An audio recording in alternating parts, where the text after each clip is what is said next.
And welcome everyone to another edition of the FTW podcast. FTW is a weekly WWE and TNA discussion where fans talk the wrestling world in all of its laughable glory. This is episode 216, recorded live on May 27th, 2014 on FTWLive.com. Tonight we preview this week's NXT Takeover and WWE Payback. That's right. We're only talking about WWE and NXT this week. If you're looking for some TNA conversation, tune in next week. And then we also have our very special TNA Slammiversary pre-show scheduled for June 10th, FTW216. With us tonight is Joe. Say hello, Joe. What is up, my bitches, my bitches, my bitches, my dogs? What is up, Nick? Lucha, lucha, lucha. Libre. And Harrison. Say hello, Harrison. He's got the whole world in his hands. God, is there anything better than Bray Wyatt right now? Please tell me you sing that to your daughter. Oh, all the time. She actually, when I was watching it on the TV, and when he was singing it, she actually started dancing a little bit. Nice. Your daughter's being brainwashed. She is, and I'm fine with that. Well, she's being me-washed. My name is Garvin. I'll be moderating tonight's conversation. If you're listening live, we'll be pulling in your comments throughout the night. If you're on Twitter, we're also moderating the hashtag askFTW and FTW Live. Get your questions in, and we'll get to as many as possible. For our full archive of episodes, as well as the full show notes for tonight's conversation, you can check out FTWpodcast.com. All right, guys. Today is our NXT Takeover pay-per-view pre-show. Well, it's a special event. I guess it's not really a pay-per-view yet, but it is on Thursday. It's 2 hours. It is live on the WWE Network. So right now, I think we pretty much have the full card. NXT Arrival, which was, I think, a month ago, that only had 6 matches. So what we have, I think, is it. Let's run down the card real quick, and then we'll just talk about each match and go from there. Camacho versus Adam Rose. Tyler Breeze versus Sami Zayn. The Ascension will defend the Tag Team Championships against El Local and Kalisto. Charlotte will take on Natalya to determine who will be the new Women's Champion. And in the main event, Tyson Kidd challenges Adrian Neville for the Neville for the NXT Championship. Neville. Don't get Harris. The Rosebud. Never yay. Oh, Adrian Neville, how dare you come over here to our match and try and beat us with your French wrestling. Neville. La You Resistance. silly English idiots. Well, he's like I mean, he's a foreign guy, so you would think that he would have like an extra flair to his name, not Neville. That's not what he Little goes. more He's flair like like- Adrian. It's not. He's from Newcastle. He doesn't do flair. Nah. Oh. Come on, Garb. It's not like he walked in the room and say, "Hi, everybody, I'm Neville." I mean, Hi, He's a little more I'm than Dolph Ziggler. all right. have you thought about how to maximize your business growth plan to the Dolph Ziggler way? Do just fine. Get the team tonight, $25.95. All right, sorry. We're totally derailing the show. Okay, so NXT Takeover, it's on May 29th. That is a Thursday. It is a 2-hour show. Should be really awesome, and it's even got a pre-show. So I believe it's 7:30 Eastern. We're going to see the pre-show panel of Renee Young, Christian, Cesaro, and Paul Heyman. Which I don't know if you knew this, but his client Brock Lesnar conquered the streak. I found it out there. So overall, the pre-show panel, I'm actually kind of excited about. I don't know about you guys. Yeah, it's actually a solid panel. I like. I mean, Cesaro, Christian, Paul Heyman. They've all got the wrestling background. I mean, you've probably got Renee Young, trying to rein everybody in. I like Renee Young. She's smart. She knows what she's talking about. She's not bad to look at. And really, are these guys going to just walk all over? I would love to see her smack the shit out of somebody. I don't care who it is. Get a little feisty.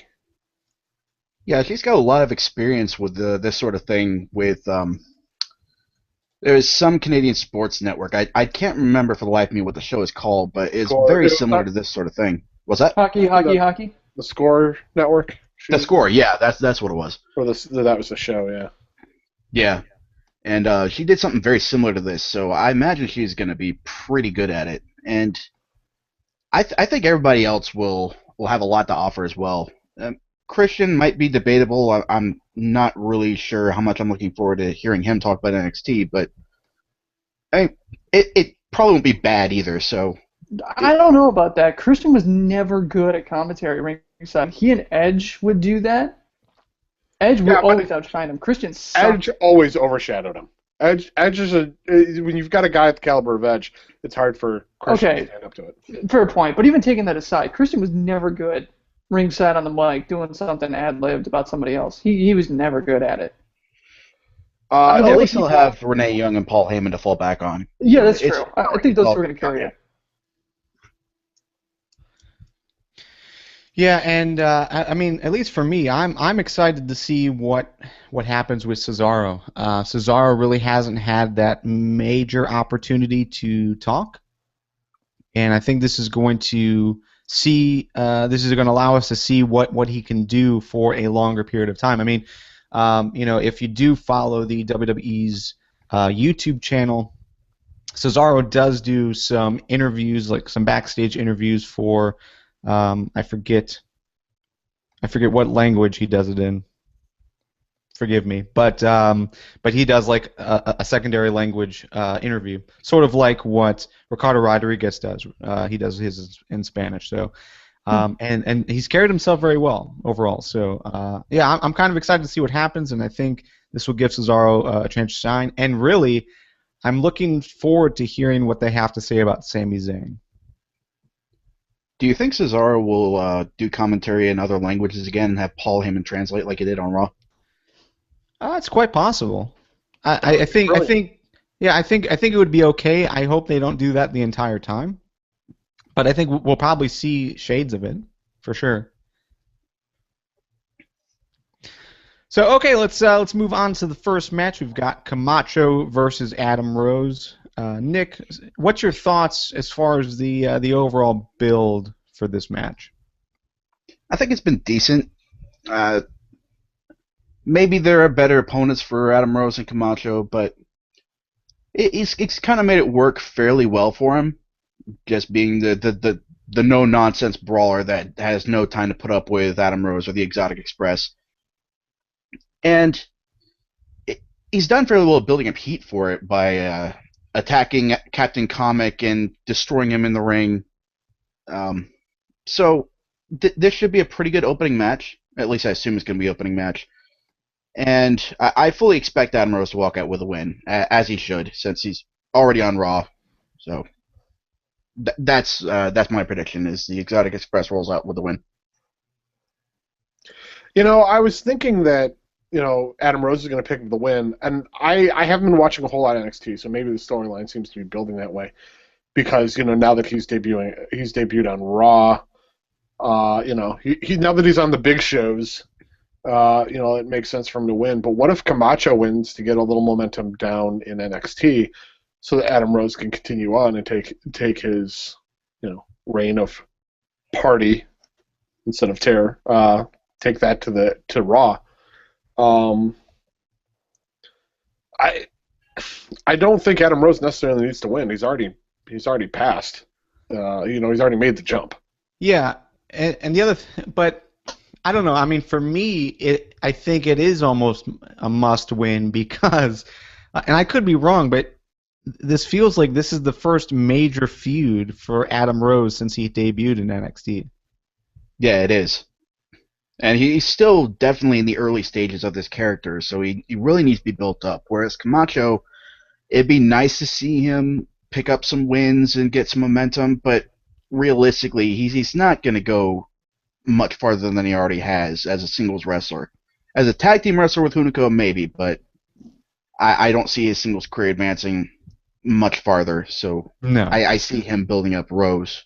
Yeah, and so I mean, for me, I'm totally thinking Rose should win if they are going to continue Adam Rose pulling double duty. If he's going to work both on Raw and NXT, I think he has to win here to kind of build that credibility. However, if they are going to push him more on Raw and totally pull him from NXT, which is completely possible. This idea is being thrown out, I think, by Lou in the no, I'm sorry, Corey in the live chat saying, Swagger could show up and cost Rose the match, and that's also a good thought. I mean, if the idea is Rose is out of NXT, then they can have Swagger get involved, and then that continues the build for that Payback match. Interesting suggestion. I'm not sure how inclined Swagger would be to interfere on behalf of, to be blunt, a kayfabe Mexican, but it would be interesting to see them kind of blur the line between NXT and the flagship programming. See, to kind of make NXT more relevant for the Raw and SmackDown viewers. Sure. Nick, I think you missed the point there. I don't think he has to come down to the defense of Camacho. I think he just comes down and takes a pot shot at him. I mean, why not dress it up more than that? To the SmackDown and to the SmackDown and Raw watcher that isn't watching NXT, the motive for Ziggler going down there doesn't really mean anything. Or, I'm sorry, the motive for Swagger to go down after Adam Rose doesn't really mean anything outside of the the 2-second video or the 15-second video clip of him just beating him down. I mean, that's all you need. That's all you need at the top of SmackDown and to push the feud, and then again on Payback. So you're suggesting a post-match attack, not like during the match? No, post-match, yeah. Oh, okay. Yeah, I could see that. Like after Camacho walks out and Rose is celebrating, Swagger comes in. Yeah, I could definitely see that. Mm-hmm. Okay, so I think we're all choosing Adam Rose to win here, except for Joe. Joe, you're going to stick with Camacho here? I'm going to go with Camacho because, well, Camacho needs the love. That's true. Ever since Hunico changed to Sin Cara full-time, Camacho's been kind of left in the dust. I mean, granted, he's always been left in the dust, but yeah, it's something for him to do. My wife and I were having a good laugh about that earlier today when I told her the rest of the story about Sin Cara. She's like, I remember this guy. He was terrible. And then I told her about the whole storyline, and since then I'm like, and now his replacement is working his job full time. We were kind of joking like, how bad do you have to be at your job when the guy that's brought up to make you look better takes your job? I'd like to see if your wife will watch more wrestling so we could get her on as a guest. Yeah. I don't think it's gonna happen. Yeah, that'd be okay. All right, let's move on. Move on to the next match. FTW. We do a spin-off show, The Wives of FTW, where all of our wives get together and they just talk wrestling. As long as they are also baking FTW cookies while talking wrestling, I'm down with it. That's so sexist, Garvin. And to be honest, you're in the kitchen. Yeah, where they belong, right, Garv? Where they belong. Sounds good. Not having to worry their soft little brains with things like voting and having to worry about getting jobs or anything like that. FTW, Wrestling with Society. Right, buddy? Seems legit. I'm fine with this. Tyler Breeze is going to take on Sami Zayn. All right, let's talk about this match. Nick, overall, what's your thoughts on the build? I love this. Basically, anything Sami Zayn touches is gold, and Tyler Breeze isn't much. He's not much further from Zayn in that regard. These two are at the top of their game right now, and they're both crowd favorites, which is really surprising with Tyler Breeze, considering the whole male model gimmick. I don't know if there's a Zoolander mystique attached to that or anything, or if this is just like the college atmosphere being perverse and cheering for weird shit, but it's definitely going to be a really interesting angle to see these two go at it. And personally, I don't see Sami Zayn pulling out the win here to go after Neville, simply because I foresee Neville facing down heels for the foreseeable future. And I think it'd be more interesting to see Zayn struggle a bit more as he continues to go for gold, just because it would separate him from everybody else that's made the move up recently, like your Bo Dallas, your Rusev. Like, I assume once Neville drops the title, he's going to be moving up shortly too, just because of the trend. So anything that creates a little separation for Sami Zayn and draws more eyes towards him is a good move, I think. So I'm going to say, because of that, Tyler Breeze is going to become the number one contender.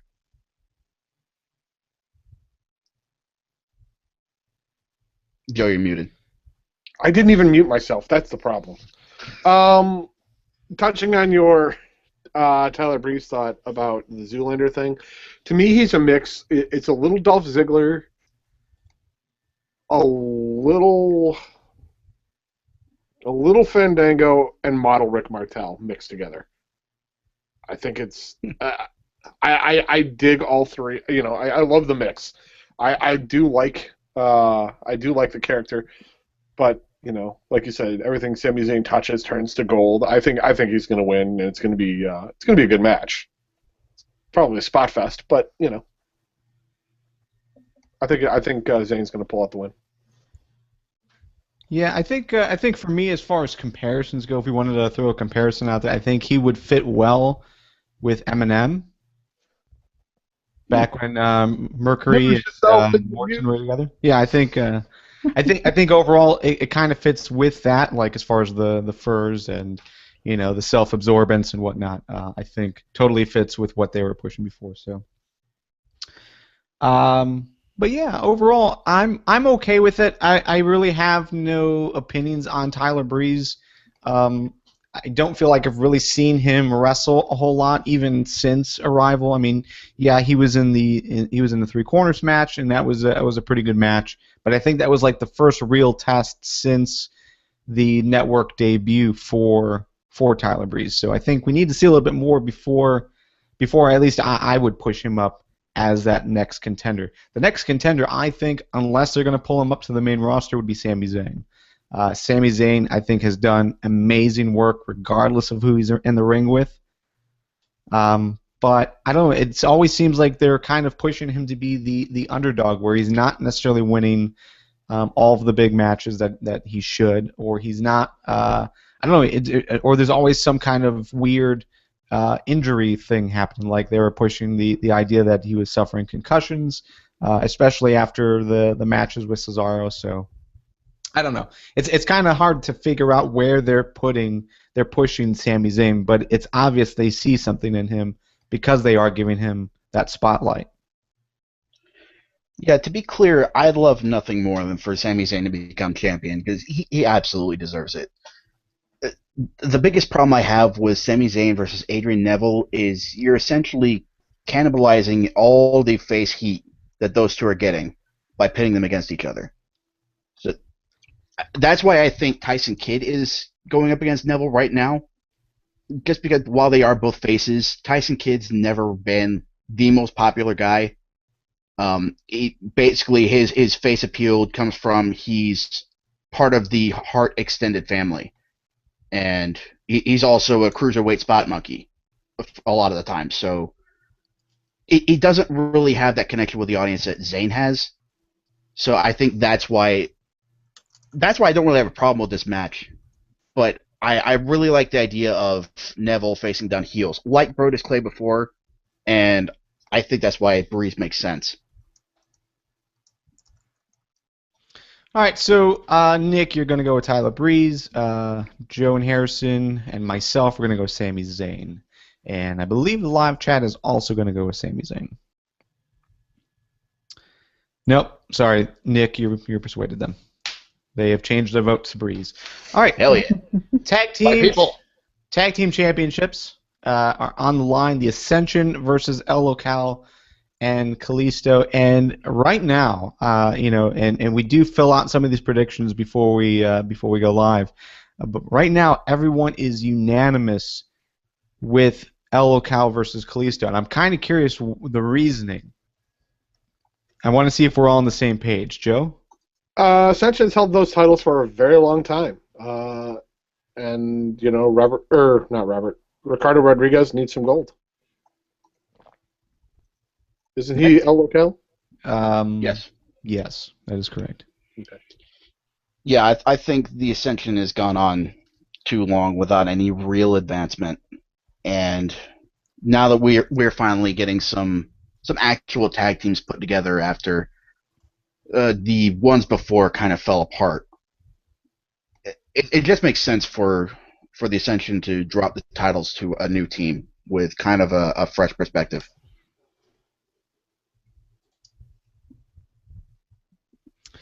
Yeah, I mean, for me, I have no. I started watching pretty much right around NXT arrival, so I'm a very young NXT watcher. But for the most part, I have absolutely no interest in Ascension. I don't think that they have pushed them well since then. Like they've had a couple squash matches, but they haven't really done a good job at telling the story, building up those characters for a lot of their new viewers like myself. But at the same time, I think because they've held on to the titles for so long,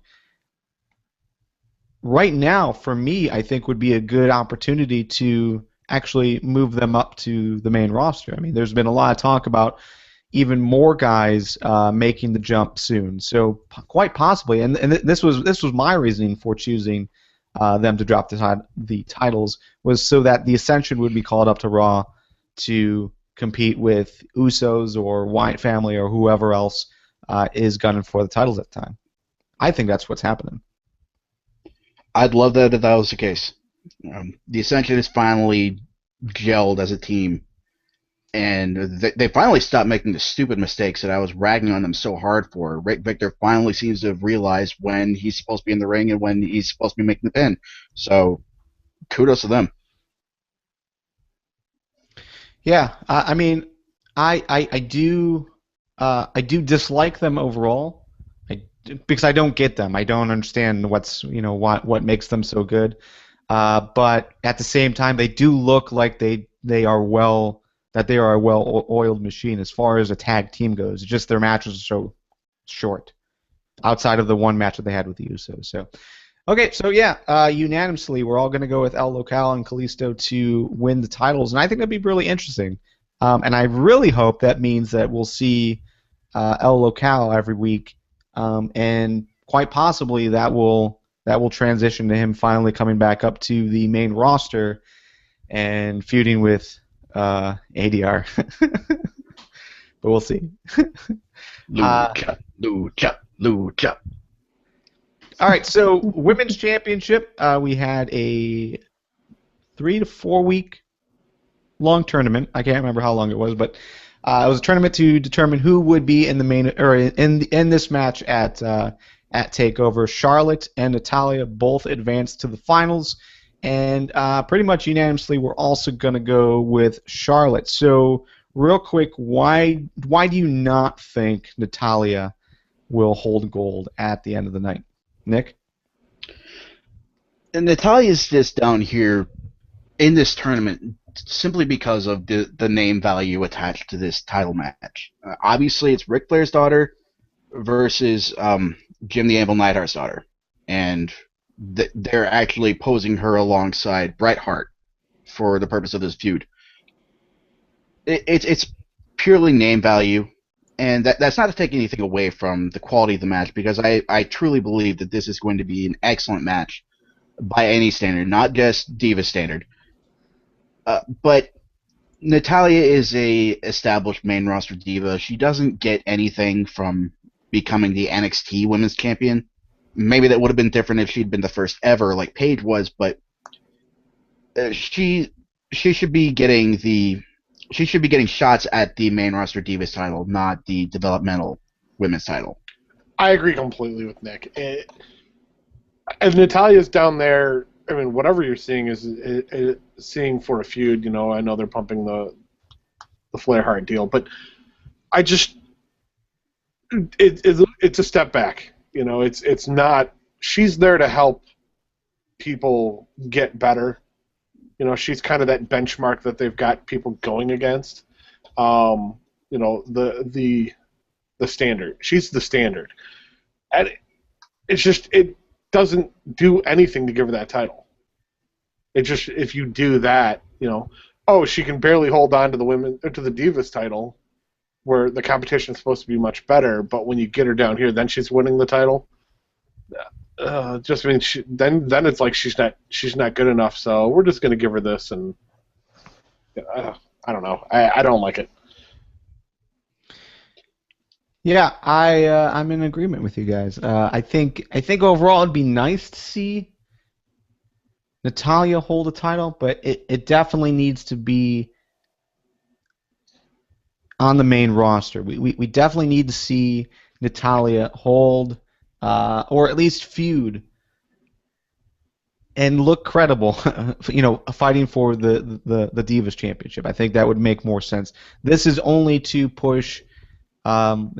Charlotte as a credible threat, and I think it was actually much needed for someone like Natalya to be in the group. And also Alicia Fox was also in the tournament, and I think that helped a whole lot as well. Charlotte, though, not sold on. I don't think she's ready for the title, so I would much prefer Natalya hold it than Charlotte, just because I don't think Charlotte is ready. But this is NXT. Charlotte's going to get the title. Yeah, Charlotte did go on sort of an accelerated track as far as when she debuted in NXT and how fast she's gotten to the main title picture. But that's to be expected. Again, she is a Flair, and she's obviously got connections. But I also don't think it's entirely unmerited, because she's definitely got very good. She's got good ring work, and she's got. Well, I don't want to say she deserves it, but she obviously has a place here. Yeah, I mean, she definitely has longevity. I definitely see her being in this business, and this is a good move to propel her into her future for sure. But yeah, I think I would rather see, an Emma in this spot, or I don't know, even Bayley. I would almost have wanted to see Bayley kind of get this opportunity. I think she's better than Charlotte, but Charlotte's got the name. That's cool too. The only thing that I would like about Charlotte, if she did more of, is actually use the Flair psychology a bit better. I mean, we saw little bits of it here and there. But I think if she added that, it'll be much better. But on the flip side, maybe she doesn't have it. Maybe that's just not something that's coming to her. Yeah, I mean it's part of that. I mean, it's the flair, as you will. To have that. It's something. It's not just something like, oh, we'll do this. It's knowing how to act and how to pull it off in the ring when the time is right. She might not have that timing. It's all possible. Yeah, no, that'll all come with practice. But on the subject of Bayley being in this spot instead, I firmly believe she's going to be next in line, just because I think all of this happened before Arrival, but there's a lot of buildup of heat between Bayley and Charlotte, because they used to be friends, and then Charlotte stabbed her in the back to join the BFFs. Right. And it makes a lot of sense for Bayley to be Charlotte's next challenger. And she's very much like a Daniel Bryan in the regard that she's probably going to look really good chasing the title.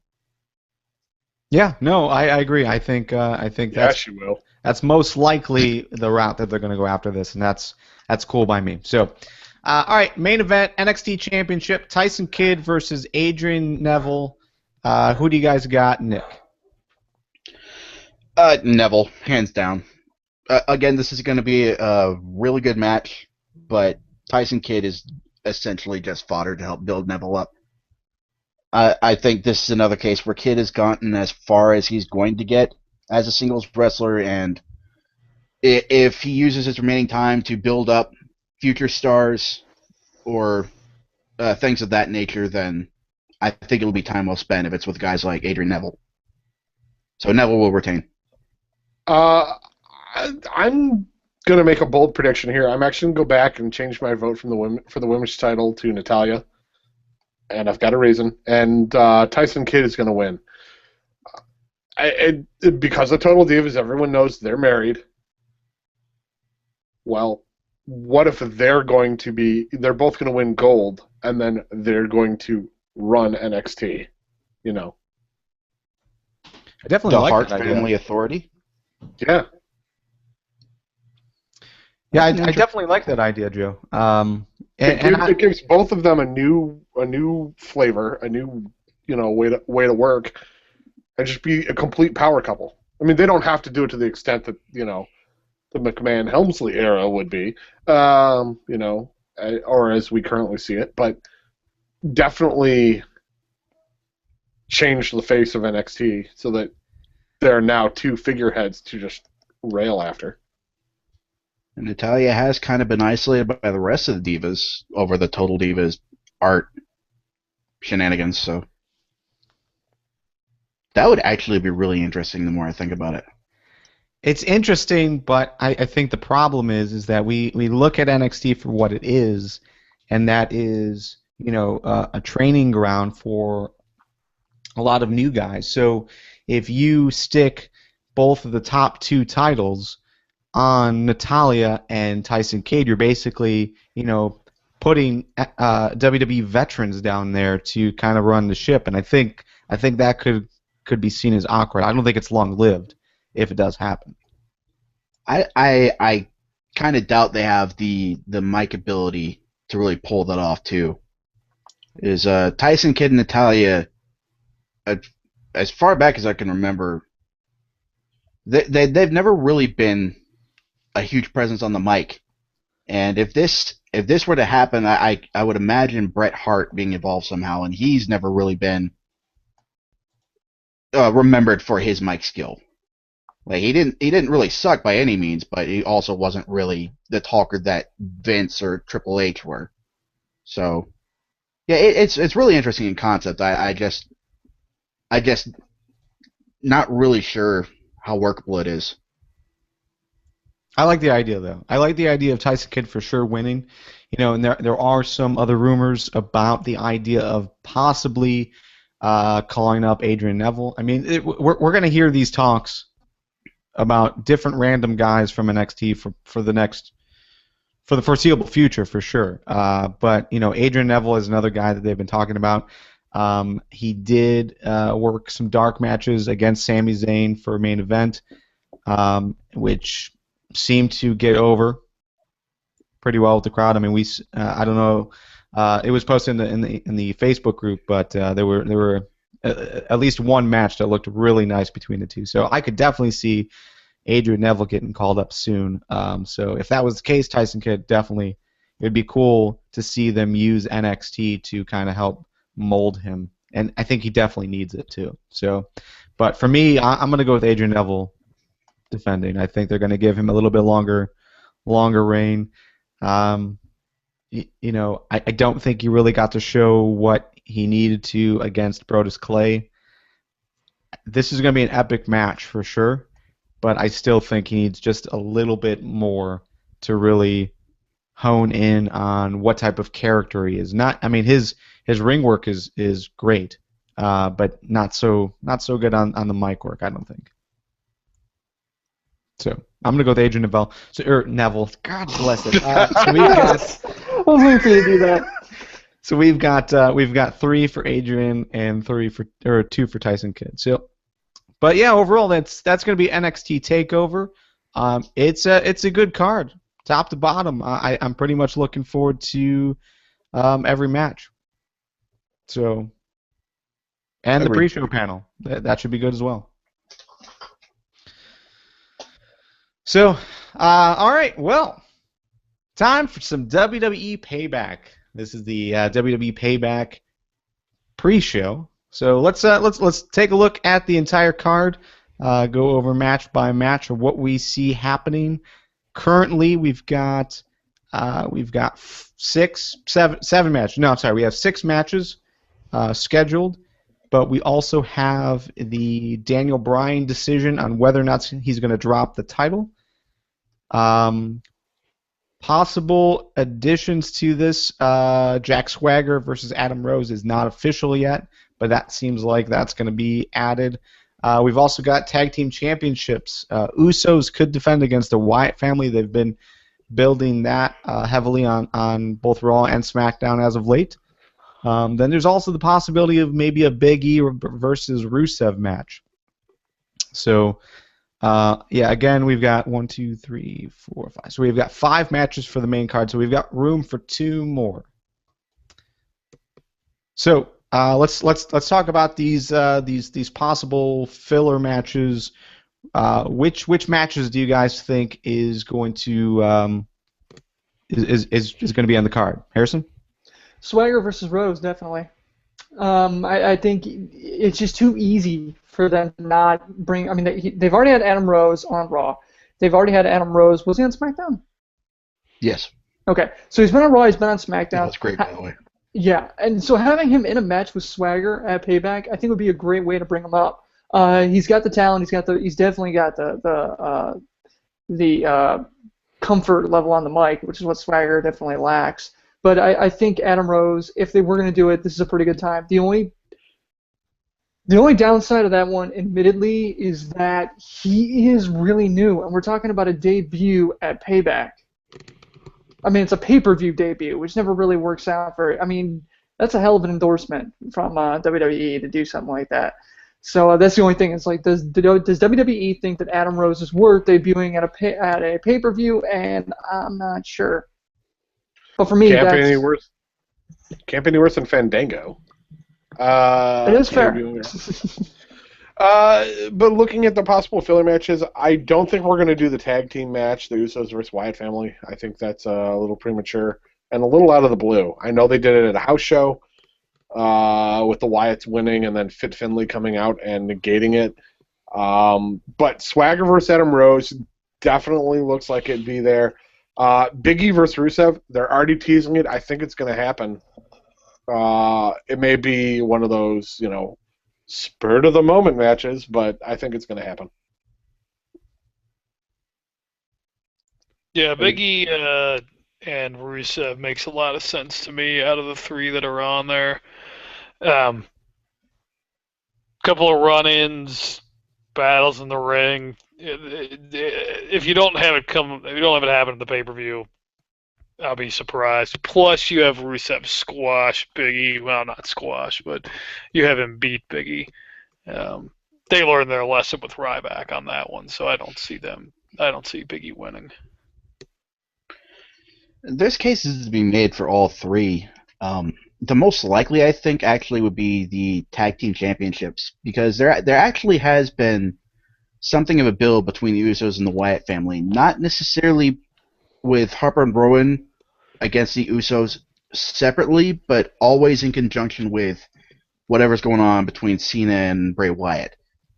I could definitely see the Usos promising to back up Cena in his match, just be there for support and make sure nobody interferes, and then somehow it happens that the Wyatts get a title match against the Usos to neutralize them for the Cena Wyatt match. So, and besides, it is a title match waiting to happen. So, obviously, there's precedent for the tag team championships to be left off of the pay-per-view, but it seems like there's enough build here that I just don't expect them to leave that off.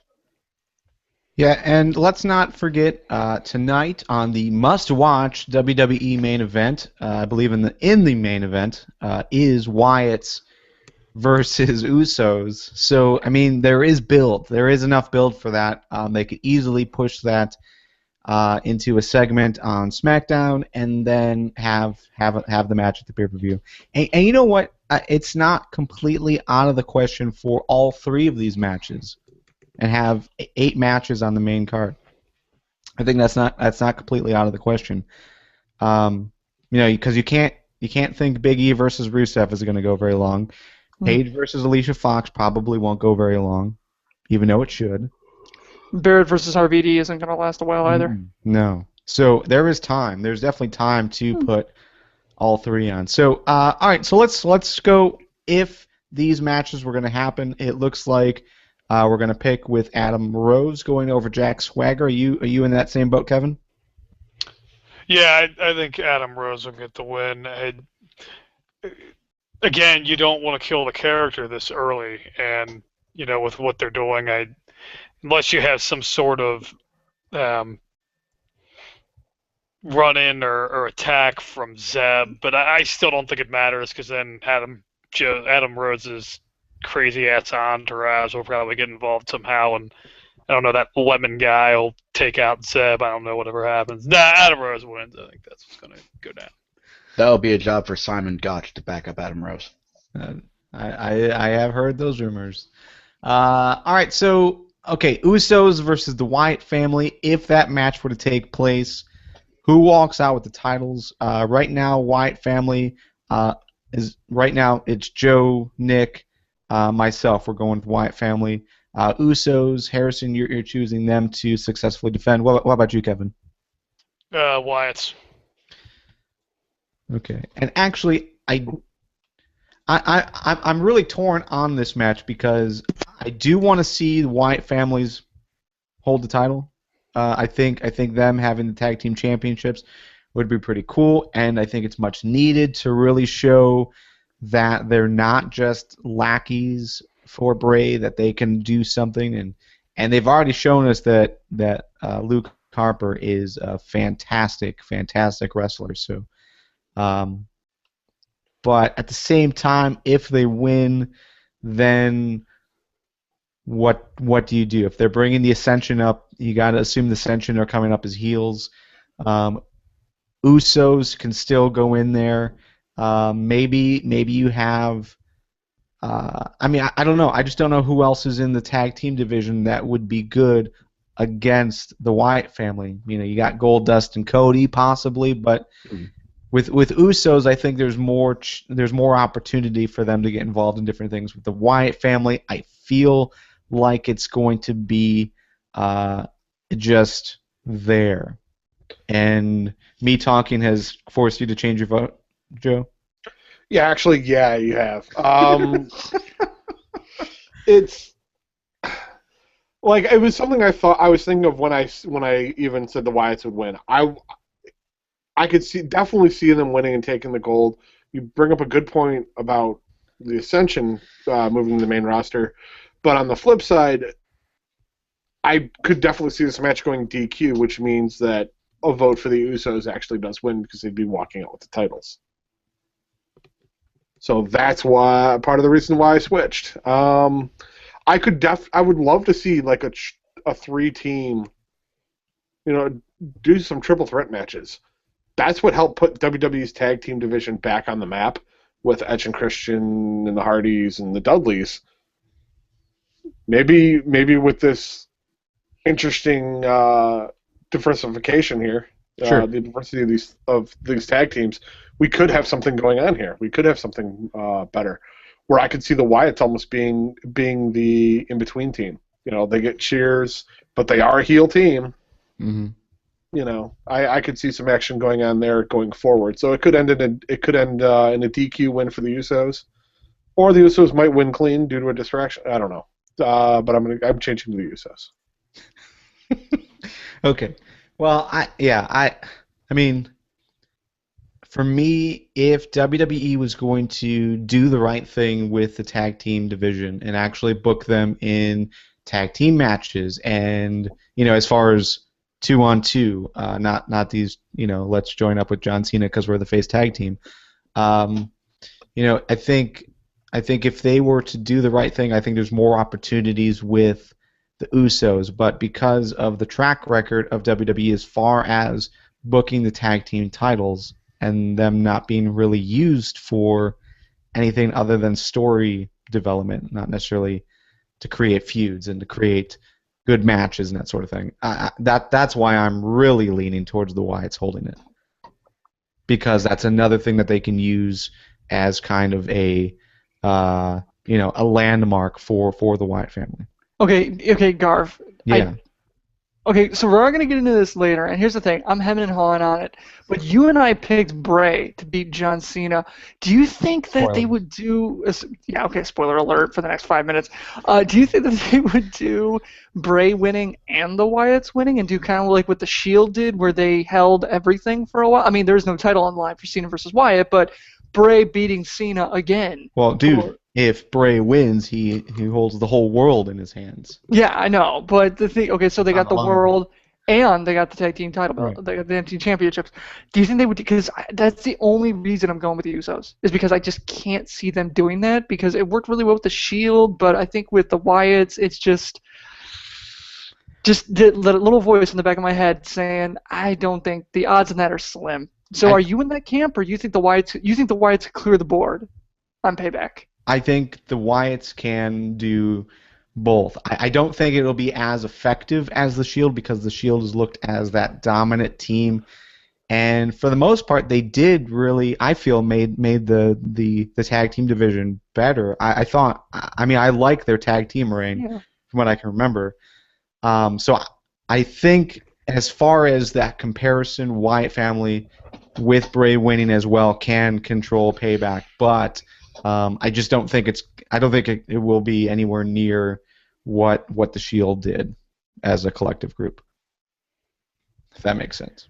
Yeah, I guess that does. I don't know, just in the back of my head. But at the same time, that's gonna be one hell of a Raw to have Wyatt come out with Harper and Rollins, and then have him holding the belts would just be. All right, damn it, I'm picking H. I'm throwing it on Wyatt family. Nice. All right, so we have migrated. Cool. All right, so the last possible filler before we jump into the main card, we've got Big E versus Rusev. Again, another possibility. Another possibility that they've built pretty well as well, I think. So right now, Rusev, Kevin, Harrison, myself, we're going to go with Rusev if this match happens. Nick, Joe, you're going with Big E. Defend your reasoning. I think this will be a DQ win for Big E.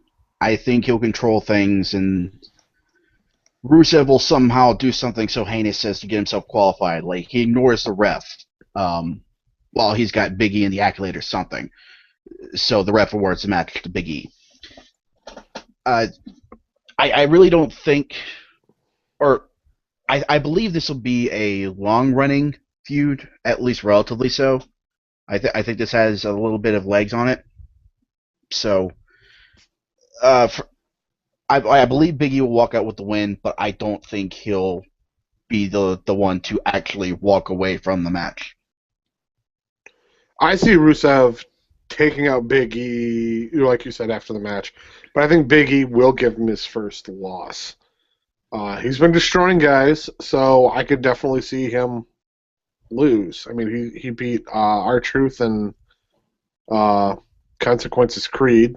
Whatever the hell his... Oh, Xavier Woods. Come on. Yeah. I'm sorry. Truth and Consequences, you cannot get a better tag team than that if you're including R-Truth. I mean, you can if you really? make R-Truth another Power Ranger. There you go. What? You haven't seen anything about Xavier Woods lobbying to become the Black Power Ranger in the new Power Ranger movie? That's racist. It's not if he's lobbying for it. Why can't he be the Blue Ranger? He doesn't want to be the Blue Ranger. The Black Power Ranger gets a Mastodon. That's the best animal out of all of them. I'm in agreement with that. Well, then he can be a Power Ranger. I don't know. Is it better than teaming with R-Truth? It could be. All right, so wait, Joe. I think my only issue with that thought, and we'll be real quick with this, is that if they give Rusev his first loss at a pay-per-view and pretty much the biggest match that he has had thus far, isn't that the same kind of bullshit that we went through with Ryback, where they built this guy up so hard and then he have loses? to learn their lesson there. You can't have this wrecking machine the way that you've built him up and have him lose his first match with pay-per-view. You can't do it.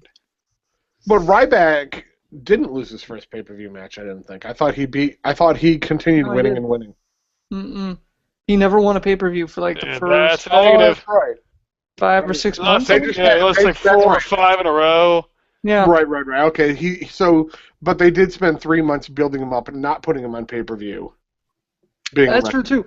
And he won every other match outside of the Yeah. pay-per-view. Right. He just They were didn't all win. against two jobbers, but Right. Sometimes stacked one on the other. Yeah. Like a pizza. Yep.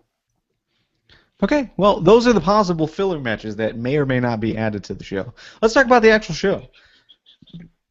We're gonna So kick now that we actually talk about Actually, something that might happen. Hey guys, let's talk about something that's actually going to happen. That'd be kind of fun, wouldn't it? No, What? no. No. Let's spend some more time on hypothetical. I'm a fan of Let's move on that. to askFTW. Let's continue. All right, so kickoff match. Everyone's favorite, especially Lee. Hornswoggle versus El Torito. We get the rematch, and they added. So this was something we complained about last week. Well, I did specifically. You know that they really haven't been pushing this, but we finally got it this week, and that's amazing. However, they added this really, I feel, awkward stipulation to the match, and it makes me nervous about where they're going with this. But it's a hair versus mask match. So, let's talk about the stipulation, but let's also compare it to last month's match, the WLC, and I believe now we have all watched this match. Harrison just watched it today. So, Hornswoggle versus El Torito, the rematch. Can this be better than their last match? We'll start with Joe. I wish lightning could strike twice, but I don't think it's going to be as good, especially when you have hair versus mask. I mean, El Torito's already lost his tail, so I mean that's painful enough for him to lose his mask too, to lose the horns. I don't think it's going to happen. I think El Torito's he's gonna win. He's gonna beat Hornswoggle. Hornswoggle's gonna lose his luscious locks. They're gonna go bye-bye. He's gonna be, and then he's gonna start looking like mini Stone Cold because he's already got the vest. Thank you. Then he's already got the goatee. You are repeating what I said on Facebook verbatim. That's Really? exactly where they could go with this. Exactly. I had no idea, dude. That's okay. I don't mind. Steal my thunder. Your so your predictions for this? My prediction is El Torito. Who's El gonna win. Torito. All right, Harrison. So this is fresh on your memory now. Can this be better than the WLC match? Yeah. That match sucked. What? There were two good spots. The rest of the match was, hey, look, everybody, these guys are short. Can you boot him from the call at this point? 'Cause Yeah. that's insane. That was the opposite. I felt like you were much more positive about that match. The match sucked. These two were amazing. But the match itself, I mean, the whole gimmick of, oh, look, Hornswoggle and El Torito are short. Yeah, These two guys were awesome, but the match sucked. That you can't say. No, you can't, because everything around the match, the stupid jokes with the tiny chair, with the short ladder, the tiny table, that was bullshit. Everything else these two guys did around that was amazing. At least you But didn't bag on the that gender spot was spectacular. That's straight up Christian right there. Or that's straight up Hardy Boys is what that was. Real quick, Harrison, you can say that about every single match. The commentary sucks, but these guys were good. Yeah. And I would say the commentary sucks, but these guys were good. Everything surrounding the match sucked. I hated the idea of, oh, look, these guys are... Hey, look, it was... Let's not enjoy this because these two guys are good. Let's enjoy this because these two guys are small. That's what the match was. No, And that's this how match. The match was. They had miniature version. They had a miniature referee. They had a miniature version of Cole, JBL, and King, which I thought, God, I could never. No, you know what? I didn't even wish for Cole. I didn't even wish for King. I'd rather have him, whoever that guy was. I'd rather have him on the mic. As terrible as that dude was, playing King than actually King. No, it just everything about the match sucked, but these two were amazing. If you can get rid of all the bullshit about them being short and just have it be a match like it was just a match between two wrestlers, it would have been spectacular. If that's what they do with this, yeah, it'll be great. Although the hair versus mask thing, stipulation's kind of, I don't know. I mean, the whole hair versus hair, I mean, this is kind of these are basically two gimmicks that are done to death, and they decided to smash them together and throw them into one ring. Right. But I can't believe he's saying the WLC match is bad. That was epic fun from beginning to end. I agree. Yeah, it wasn't making fun of the fact that they're small. It's like, hey, they're small and they're awesome. Watch them wrestle. Hornswoggle and Torito made that match awesome, but the match itself, like the gimmick, is bullshit. Thank you. Wait. WLC is bullshit? Yeah. Yeah, like just the way they executed that. Oh, get rid of Nick too. Damn it. Thank you. You know what, Nick? What we'll do, Nick, is we will start the intellectually superior FTW. We'll call it Masterpiece Theater, where the two of us talk over cognac and cigars. Yeah. You know, because that's why we watch wrestling. That's why we watch wrestling, is for intellectual superiority. You should. We're going to start our own podcast with black hookers. Damn it, Nick. I was going to make that joke. Awesome. Kevin, your thoughts on this match? I don't think it can be better than the first. I think it's going to be really good. Because, I mean, they obviously have a ton of chemistry. They just had fun with it, which is what they should have done. I mean, the first one set such a high standard, though. So it's going to be tough to be better than that. But I still think it'll be really entertaining. I don't see any way El Torito loses. Hornswoggle goes back to the bald, shaved head look instead of the long locks of rock and roll 3MB.5 or whatever he's like a part of now. El Torito's gonna win. There's no way you unmask him. So that's to me he's getting the win over Hornswoggle. Isn't Torito's mask like a part of his bodysuit? Like a I haven't studied El Torito that closely. I don't believe so. I didn't know bulls wore masks in the first place. Yeah, I thought he was a bull. He's a bull. I'm sorry. Yeah, my mistake. Yeah. I'm trying to think how do you unmask him without actually just stripping him down. But yeah, Hornswoggle's gonna lose. It's gonna be El Torito all the way. So that would be inhumane. Panties match. Oh, that'd be even worse. No, a tuxedo match. That's what we needed here. All right, so man, I'm with you guys as far as the end goes. El Torito has to win. I would imagine. I would think that there would be no way for him to lose the mask. However, it does intrigue me, because that entire gimmick has not done anything. Like, he by far is overshadowing anything that Los Matadores is doing. So I'm curious if, maybe this is their opportunity to split off El Torito from Los Matadores and put him in singles competition. What do you do? Unmask him and then start calling him TJ Perkins? I mean, what do you... That would be amazing. Wouldn't it? If that was TJ Perkins the entire time. Fucking manic. How drunk are you right now? I am not drunk. No, not you. No, but seriously, that would be amazing. That almost makes me want to change my vote to Hornswoggle. Yeah. If only Matadores would go back to that. Man. But, yeah, so, I don't know. There is always that possibility. But, again, I don't know where it would fit for anything long term. So yeah, I'm gonna go with Hornswoggle getting shaved and potentially written off TV for a while. Boo! Unless he could put in a ginger wig. Ooh, I could see a ginger wig. The other thing, there was some talk in the Facebook group, I think, about the idea of potentially doing a new straight edge society with Hornswoggle. Oh my God! Oh wow! I love that idea. Oh, I think that would be awesome. Straight edge means I'm shorter than you. No, I don't want Hornswoggle heading it up. I want Hornswoggle to be Mini Gallows. Okay, we spent too much time on this. What happened to this show? El Torito will win. Better. That's the unanimous group. We are award-winning. We are award-winning show. We were the paragon of professional wrestling. This guy. Dude, we're at the top of the ladder. Calm down. Yeah, but as we've seen from the Hornswoggle El Torito match, it's not that tall of a goddamn ladder now, is it, Joe?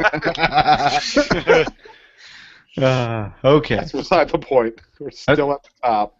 Let's move on to some title matches. First off, we got the U.S. Championship. Sheamus defends against Antonio Cesaro. Who you guys got? Let's start off with Joe. Oh, definitely Cesaro. If Sheamus does anything, if Sheamus wins, it's filler. I don't understand why he has the title in the first place other than to hand it off to somebody else. He's in the Kofi Kingston Intercontinental Championship role right now. He is just there to feed someone else. And that man is Cesaro, whose manager has a client who beat The Undertaker's WrestleMania streak. Who is that client? That would be Brock Lesnar. Whoa. Nailed it, Joe. Not the Brock Lesnar impression, but yeah, I didn't do any impression there, my friend. I know. Sheamus, I'm getting so tired of Sheamus. He's basically got half a gimmick and he's been strung along forever. And when he fought against, when it was him versus ADR on Raw, all I could think is this is pure milquetoast. This is the most boring thing. And they keep saying, oh, these guys have such history with each other. Yeah, it's like the worst history ever is what it is. Let it remain history. Stop bringing it back. Thank you. So yeah, just hand the title off to Cesaro. Cesaro's got it. He's definitely got the build with, oh God, with Sheamus having the belt. It's just so boring. It really is. So yeah, my pick, hands down, across the board, Antonio Cesaro. Kevin? Barrett has the IC title. I don't think they go with two heel mid-card champs right now. Plus, you guys keep saying Cesaro. Yeah. He also fell flat on his face because of terrible booking after WrestleMania. Has he really been that good when you paired him with Heyman? Heyman's focused more on Brock Lesnar. My client beat the streak that he's focused on Cesaro. Granted, I understand why, but you can't sit here and tell me that's helping the character. I don't think they do it. You guys can hate on Sheamus, but I don't think they're going to take it off him just yet. I don't think they want to have two heel champs right now. And there's not a lot of faces in the mid-card that are really doing a whole lot. So I think they're going to keep it on Sheamus. I'm perfectly fine with Sheamus retaining if it keeps him down at U.S. title level, because I'm tired of him being anywhere near a world title match, especially if it means bringing back ADR to feud with him. Sheamus needs a drastic character change if he's ever going to be back at the level he once was, if he's ever going to be anything remotely likable. I'm fine with Cesaro losing this match if it gets him out of contention for the U.S. title, conversely.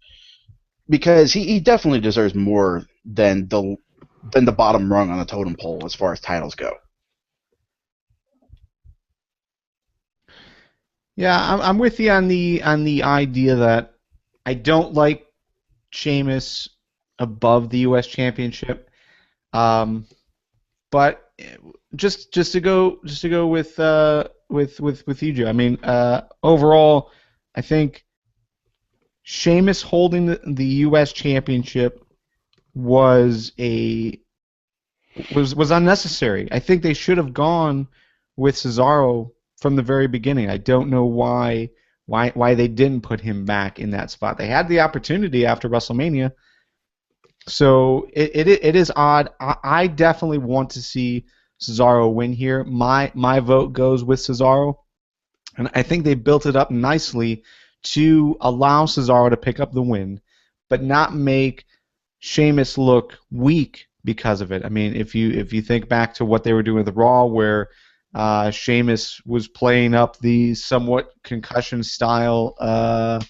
post-match effects from the ADR match, so I think there is room there, even though for whatever reason WWE hasn't necessarily fulfilled with that line of thinking, whether it's Dolph or Big Show, who was also going through that concussion-style storyline. So maybe they do continue it with Sheamus. I don't know.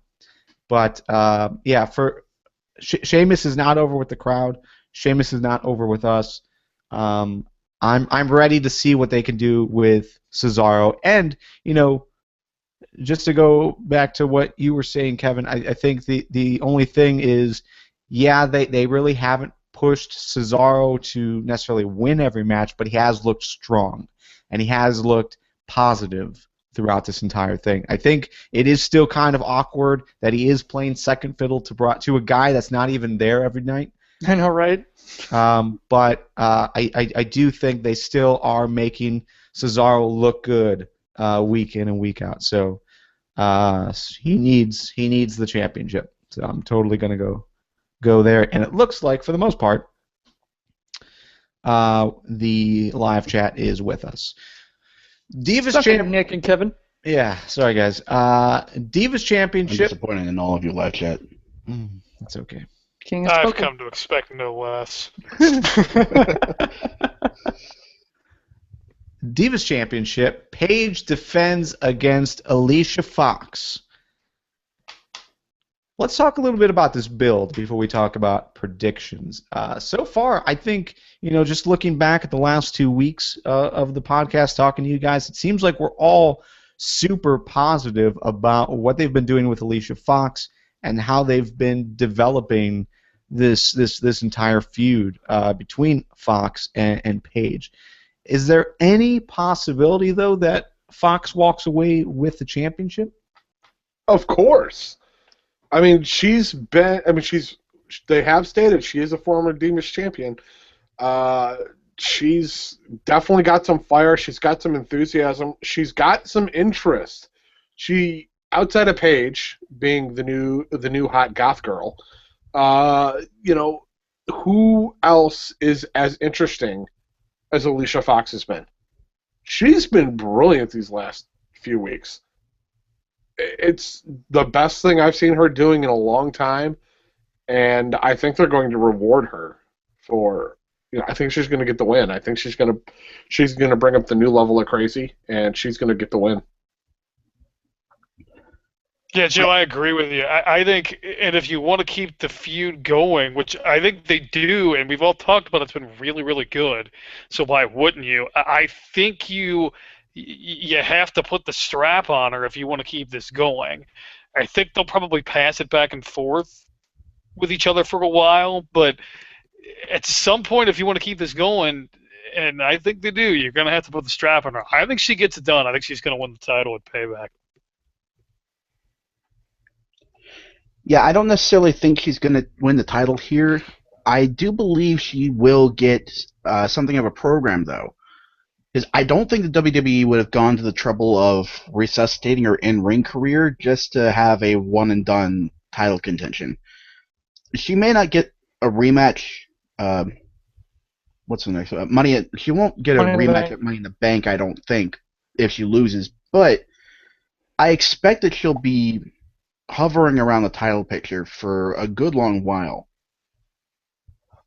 So my thing is, I feel like if you take the title off Paige, it just feels early. I mean, Paige, even though we're all really excited about Paige and we think she's got some decent talent, we've all made the remark, especially last week, that she has yet to really get a good dominant win. And it always feels like her wins are a little underhanded.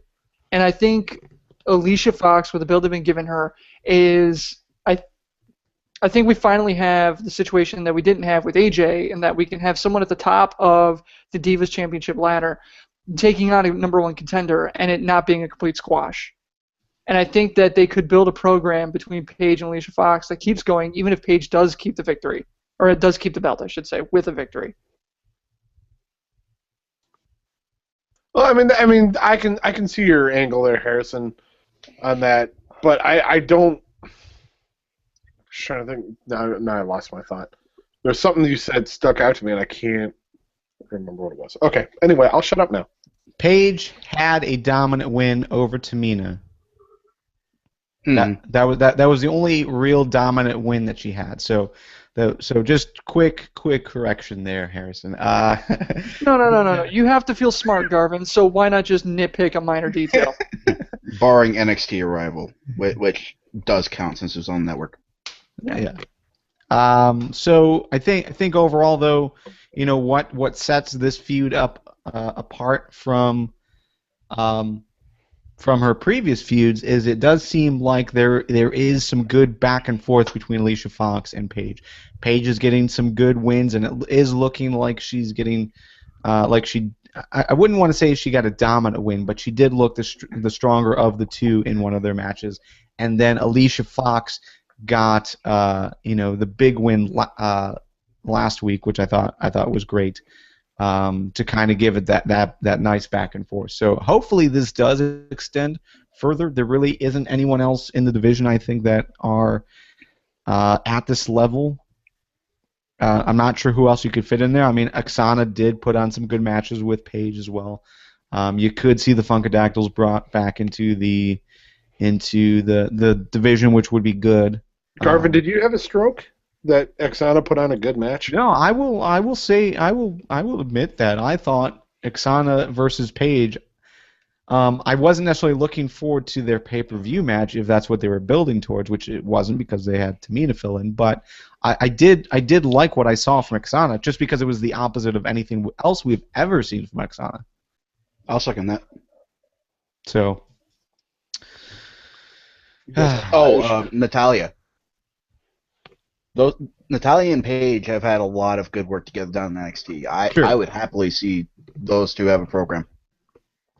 Well, if they're giving Natalya, the opportunity to really mold a good direction with her NXT match, I would love to see Natalya brought up there. I mean, I think we can all say that. We would love to see Natalya finally get put into that championship, that challenger status once again. She really never had a major opportunity. She was always kind of backseat for someone. So, but no, I do like that idea. So for the most part, Kevin and Joe, you're going with Alicia Fox. Harrison, myself, and Nick, we're going to go with Paige, as well as Scott. I should have said this before. Scott did. He was supposed to be on tonight, canceled, but he has been submitting his picks. So I'm not going to read back all of his picks, but we'll have them on next week's show. All right. So next up, better win. For the live chat, just to clear something up, AJ is not coming back for a while yet. Not like the fall. Yeah. Okay. So let's just briefly talk about this a minute. Let's give it a minute. There's been some rumors that AJ Lee is going to make her return. Pretty much unsubstantiated WrestleZone level shit. And yeah, I mean, there's nothing clear that would even suggest that would even make sense. I'd love to see it because I'm going to Money in the Bank, but it's not going to happen. Yeah, apparently she's getting married. Yeah. Over the summer, so I mean, it makes sense that she wouldn't come back till afterward. Yeah. SummerSlam, I could see that. Mm-hmm. I could see something later in the year, September. But yeah, Money in the Bank is way too soon. So, I mean, because we also saw those rumors, the same rumors from the same people about her coming back in Payback, and again, nothing was substantiated. So, thanks for the rumors, but yeah, it's just crap. All right, let's move on. Intercontinental Championship. Barrett defends against RVD, also known as No Job Rob, but as I see it right now, we all thinking that RVD might job. He's not going to job. There's going to be some. Yeah. As Kevin likes to so eloquently put it, there's going to be a schmoz. It's a schmoz. Somehow that'll happen, but Barrett wins. Yeah, Barrett's totally winning this one. It's not even a question. I mean, maybe they're going to catch Rob with a little bit of illegal substance in his attire, and they're going to boot him out that way. I don't know. It doesn't matter. I think Barrett takes RVD out with a green cloud. The green cloud with the green card. Bam. No. No. Barrett's going to win this. We need a good run for Barrett, and at least beating RVD will give him some of that credibility we're looking for. I'm gonna be honest. If Barrett has to win this because if the Browns lose their number one receiver to Weed, then there's no way in hell RVD can have a title. That will not stand. I am sorry. You can't that, and that's all I'm gonna say about it. Barrett's on a roll. RVD keeps on rolling. There's no way he's getting the strap for that. That was a Joe joke. That was terrible. That was terrible. Is what that was. And I was just I about got to it. give you I some got props you. for it, but See, told you. That was a total Joe joke. Yeah, Barrett's on a roll, man. The guy's on fire. He just keeps getting better and better and better. And I like the idea of him being on Raw more than SmackDown lately. So yeah, I think they gotta ride that train for a little bit longer. And RVD, I'm sorry, this is gonna be a great little 10-minute match where RVD is gonna lose. Anyway. Yeah, Barrett needs a reign, an IC title reign with some wins for a change. So, I definitely see him pulling out the win by hook or by crook. Most likely by crook. Yeah, there's nothing much to say here. I mean, RVD holding the title, I don't think is completely out of the question, but I think he's better as a transitional champion. Because he is on that weird schedule where it seems like he's here for a couple of months, 3 months. I think the rumor was 90 days, but I don't know how true that was. So yeah, I just can't see them dropping the title from Barrett once he is, at this stage. It doesn't necessarily make sense. So yeah, I'm with Barrett as well. So we are all unanimous there. Okay, so before we talk about the two theoretical main events, we have the World Heavyweight Championship, or I'm sorry, the WWE World Heavyweight Championship, I think is the official name. Daniel Bryan has to drop the title. I think that was the stipulation, and correct me if I'm wrong, but Daniel Bryan either has to drop the title or Brie gets fired? That is correct. Yep. So, and we're all going to say, no, he's not going to drop the title. Let's hope Brie gets fired.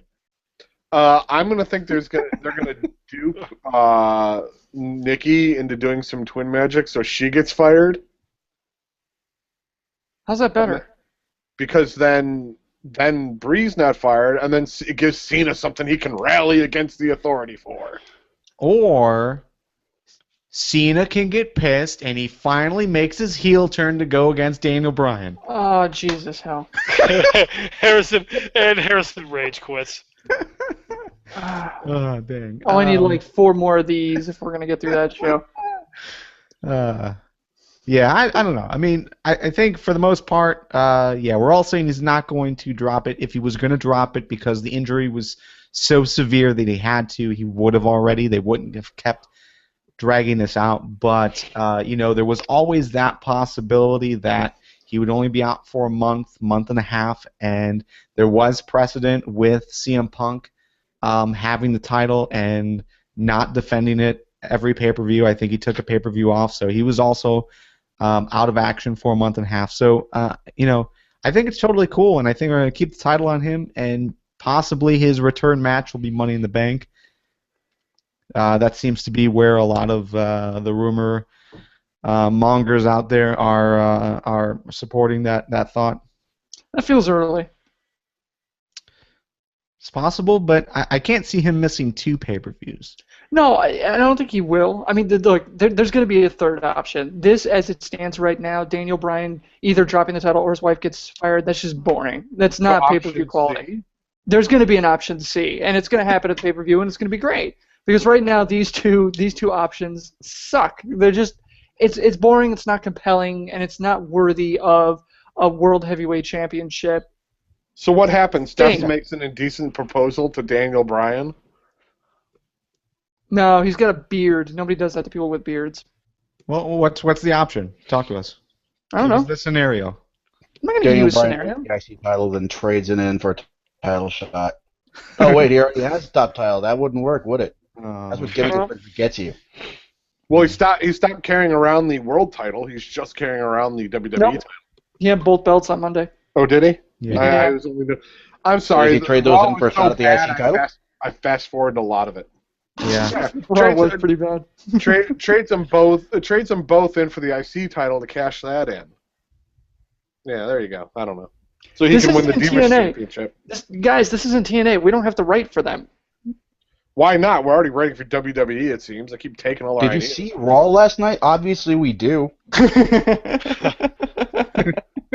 No, I'm just saying, looking at this stipulation for the World Heavyweight Championship belt, it's too boring to be something that's on a pay-per-view, and we're a week out? Yeah. So it's just it's too blah for this to be it. They got to do better than this. And so there's going to be a third option or some kind of stipulation, or Daniel Bryan's going to get the better of him. But either way, he's still walking out at the end of the pay-per-view, most likely with the belts. Okay. Well, we're in agreement. Yeah. We'll see. We'll see what happens to Brie. All right. So the first main event. I don't know. I'm kind of torn. I mean, obviously. Sorry. I don't mean to. The third option. Oh. What? And this is really outside baseball. But what about the idea of Brie? I mean, what about if they had a match? Who? Brie Brie versus and Steph? Yeah. Why not? Yeah, I thought that was a potential direction too. I mean, don't worry about the odds of it happening. But do you think that would be a good match? No. And No, I Steph's also. been terrible in every match she's been in. Yeah, I'm curious what the motivation would be. You know, knowing that the Authority, as it has been for the last 6 months or whatever, they have brought someone else in to do their dirty work. So whether that's the Shield or now Batista and Orton, you know, there's always someone else that you can give the match to. So whether that's Tamina being brought in to take on Brie, or maybe even throw Brie in a gauntlet match type of thing. I don't Karma. know. Love it. Love it. it. That would be epic. That would be the supreme. That would But be it it. wouldn't. I'll tell you what. There's your third option. Good job, Nick. That's a hell of a third option if that's what happens. All right, anyway, sorry to derail it. I mean, the story makes sense if it is against Abella. Yep. Yeah. Love it. Book Love it, it, man. WWE. Fantasy booking at its finest. Make it happen. All right. John Cena versus Bray Wyatt in a last man standing match. I believe the whole world is on the line here. So let's see. Bray Wyatt so far, just Harrison myself. Everyone else is going with John Cena except for you, Joe. Joe, you have not voted yet. So who are you going with, Joe? It's tough because it's one of the more epic gimmick matches in the Last Man Standing match, which leans towards Cena. That being said, I'm going to go with Bray Wyatt. This is what Bray needs to hit that next level. What's better than toppling the King? And I don't mean Lawler, because really that just takes a cheeseburger. And bad arteries. But no, I think Bray Wyatt's going to win this. He needs the win. They need to have a heel finally solidly go over Cena. It hasn't happened in, 5 years?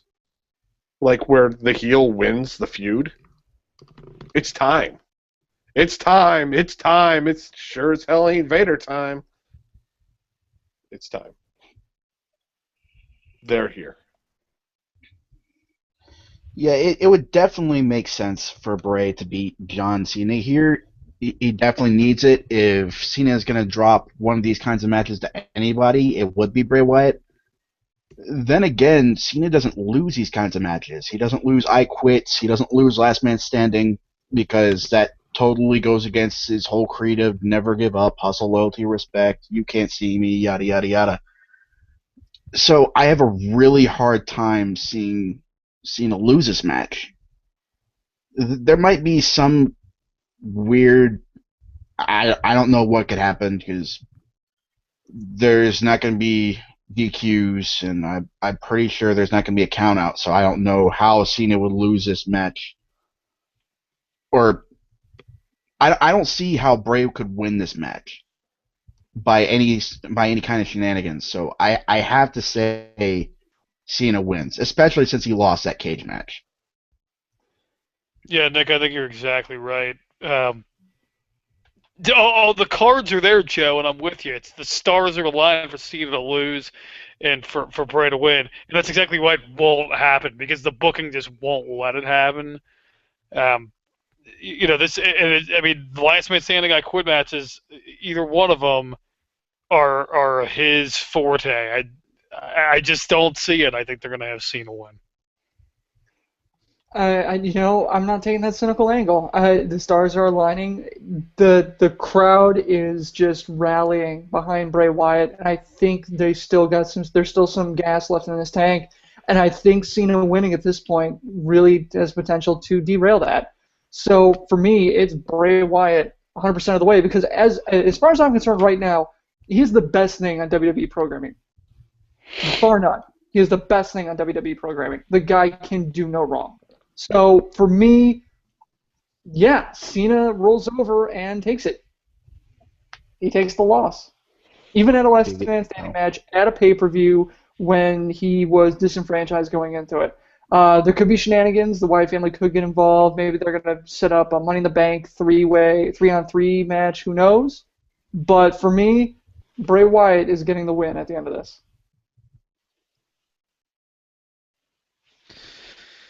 I am with you, Harrison.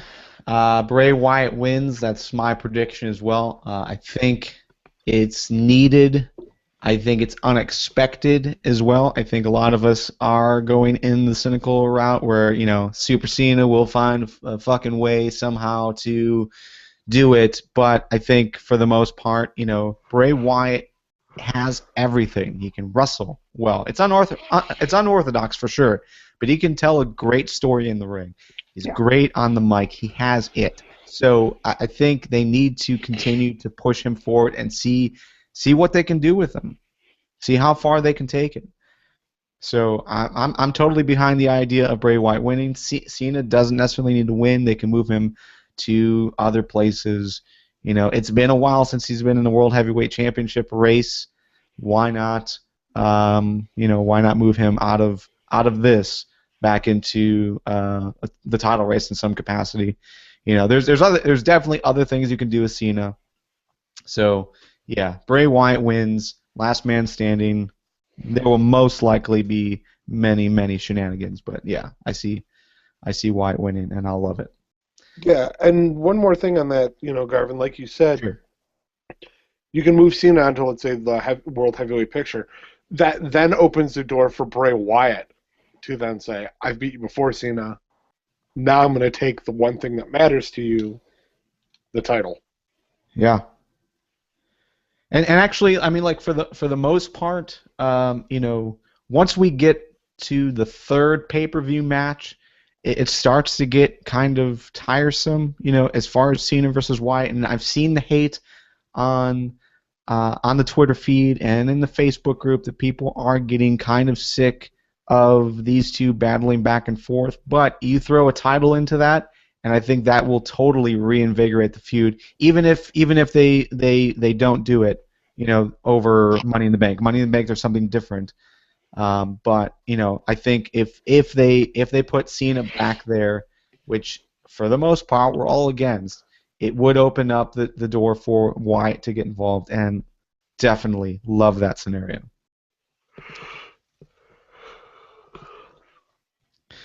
And with that yawn, I think it's time to move on to the main event, Shield versus Evolution. Evolution right now, I think, regardless of who you talk to on the Facebook feed, on the Twitter feed, it seems like everyone is pretty much predicting Evolution is going to win. Not necessarily a Shield breakup, but Shield showing another, whatever that's called, chink in the armor. What's the thing? What's that called? Yep, you got it right. Okay, cool.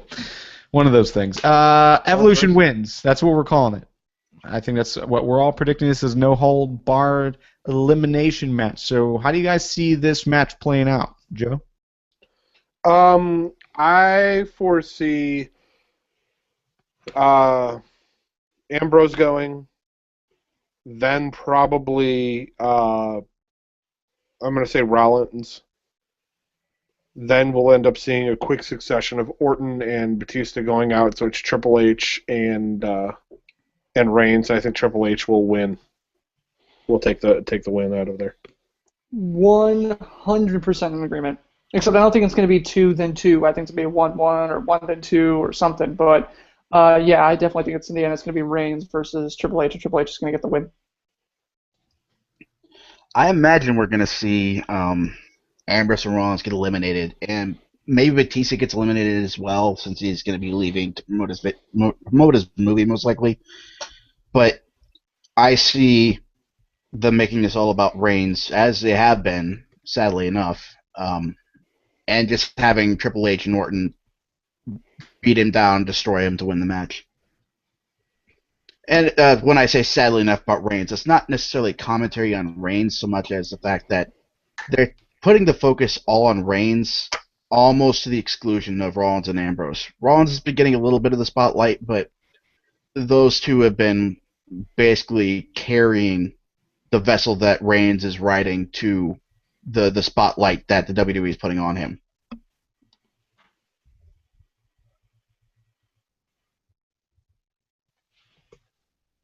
Kevin, any thoughts? My thoughts about this match are, so it's going to start, Batista's going to bore me to tears. RKO, then Randy Orton bores me to tears. The Shield saves it, but then Bastion, known as Triple H, is the only redeeming factor of Evolution, and they end up winning the match. Yeah, I mean, again, I think we're all predicting Evolution to win. That seems to be what most people are saying. But the live chat, I mean, are throwing out some quality reasons against it, and we've stated those reasons. Batista is leaving, so if Evolution win, but they're not going to have Batista for the foreseeable future, how does that really continue the story? How does that really show that, you know, Evolution is better than the Shield? You know, how do you really move forward from that? So I can see the reasons against it. You know, as far as the Shield look dominant, and then they can move on from Evolution. Evolution breaks up because Batista's gone anyways. But there's also been those rumors that they might bring someone else into Evolution, bring someone else up from NXT that possibly could fit into the build. There was another name that I kept seeing that could be a part of Evolution, but I can't remember who it was. You should have put Cesaro in there. Oh, Sheamus. That was it. That would be a good one as well. I would be totally behind Sheamus if that's the direction they went. I just don't. I mean, it definitely wouldn't happen. It wouldn't happen this week at Payback. But You that never could be. know. That's true. He could do it. That could be like the surprise ending. Yeah. I don't mind that thought. I don't mind the thought. I mean, if it is going to be Sheamus to take out, or you know, to replace Batista and Evolution, I think having Evolution win would be cool. You know, another name that was thrown out there, and at first I loved it. It's being talked also about in the live chat. Bo Dallas. The Bovolution. I like the idea, but I just think it's too soon. I don't necessarily see. I don't think it's a good fit. I want to see what they can do with Bo by himself right now. That would be a hell of a push for that guy. Yeah. To be in the stable with the guy who's running the company and one of the biggest veterans they have. Who? I think that might actually hurt me physically. Not a believer? No. I applaud the way he's leaned into this character direction that was essentially forced upon him by nobody buying what he was selling. But he's still not I don't think he's earned this push that he's getting up to the main roster. So. No, for me with Bo Dallas, the reason why I like it is I work with a guy who's really hardcore into those people, and so I'm just collecting I'm just trying to find, like, after he's been around for a few weeks and he's got some really good promos. People? Yeah, Those people. You know, like Simon Sinek and those guys. That someone gets a YouTube collection of him, kind of like lampooning those guys, so I can just send them the YouTube video. That's the only reason I'm really looking forward to Bo Dallas is that inevitable YouTube video I forward on my company email, and then beyond that, I don't care. And I'm sure that they will be Believers by the end of it. Like, this guy's awesome. I can show you the book he gave me, Start With Why, by Simon Sinek. It's really good if you run a company, so I highly suggest it. Okay, well, so Payback, I mean, I think it's a pretty stacked card. I think for the most part, I'm looking forward to pretty much every match that's on it. The only thing that kind of I have in question is what's going to happen with Daniel Bryan, how long of a segment that's actually going to be. I'm hoping it's just a kind of like a 5-10 minute thing. Maybe I don't think it's going to close out the pay-per-view for sure. But yeah, I think that's the only thing in question because it is a segment that's on a pay-per-view, and usually we're against those type of things. But otherwise, I think usually this is, nothing. I think we're always against that shit. Well, yeah, but I think this is a stellar card. Do you guys agree? It's going to be good. Yeah, it's pretty good. Yeah. Of course, a lot of times we've said that, and then the card ends up complete dick. So what do we know? Depends if the crowd decides to show up. Shit until the whole battleground pile up. Battleground. All right, so that was our WWE Payback preview. Should be a good card. On paper, it is probably one of the best pay-per-views that WWE has put on this year. So hopefully that fulfills. But we will find out. Find out this Sunday. We will have live chats in the Facebook group. I'm also going to be live tweeting both the NXT Takeover as well as Payback. So I'll see you somewhere, I'm sure. Otherwise, let's we talked about the fact that we're not going to talk about TNA tonight. There were a few big things that took place that we're going to talk about next week. Obviously, a little bit more development in Slammiversary. We still have a limited amount of card available as far as official goes, but a few more probables that have been added. Plus the chance that the TNA six-sided ring might come back. There's been some talk there, some rumors, that sort of thing. So I'm really looking forward to talking about that, but we'll talk about that next week. Right now, let's get into askFTW. askFTW is a chance for you guys to kind of control the conversation even more than you already do. You send a question over Facebook, Google+. We've got email questions at FTW Podcast. You can also use the hashtag askFTW on Twitter, and as well as the live chat. We'll talk about whatever you guys want us to. So first up, and we are running out of time, so let's kind of breeze past this as quickly as we can. Amandeep on G+. She asked, there's been some talk, and we have talked about as well with the idea there might be a possible quote-unquote disgruntled faction with Ziggler, Miz, Sandow, Ryder. This would allow underused talent more TV time. That was something that we had talked about as well. Amandeep wants to know, is that better? Is that a better idea than going the route of a brand split and having one brand on Raw and that's all that's there, and then also SmackDown, and there's two different groups of wrestlers? Do you think we should go back to a brand split, not necessarily split the titles again, but just a brand split? So we'll start with you, Joe. I love the idea of a brand split. I always have, to give all the guys more TV time, give you more variety. The one aspect of the brand split I wanted that we never got was show-specific pay-per-views. So 6, maybe do 6 pay-per-views Raw, 6 pay-per-views SmackDown, and then slap in for that WrestleMania thing, or maybe make the 4 mains joint. That being said, love the idea, but I would rather see Sandow and Ryder, and I mean they seem to be the most disgruntled. I'd love for them to start something new. Kevin. Yeah, I don't want to see the brand split again. I didn't like it. I was in favor of them combining things. They did. I think it works better. I think it's a lot more fluid. I think it's helped the mid-card a lot. Nobody cared about SmackDown. We can't get any conversation going about the show. If you do the brand split, it's the same freaking thing. So, no, I don't think they should go with this. I do think this faction is a good idea, though.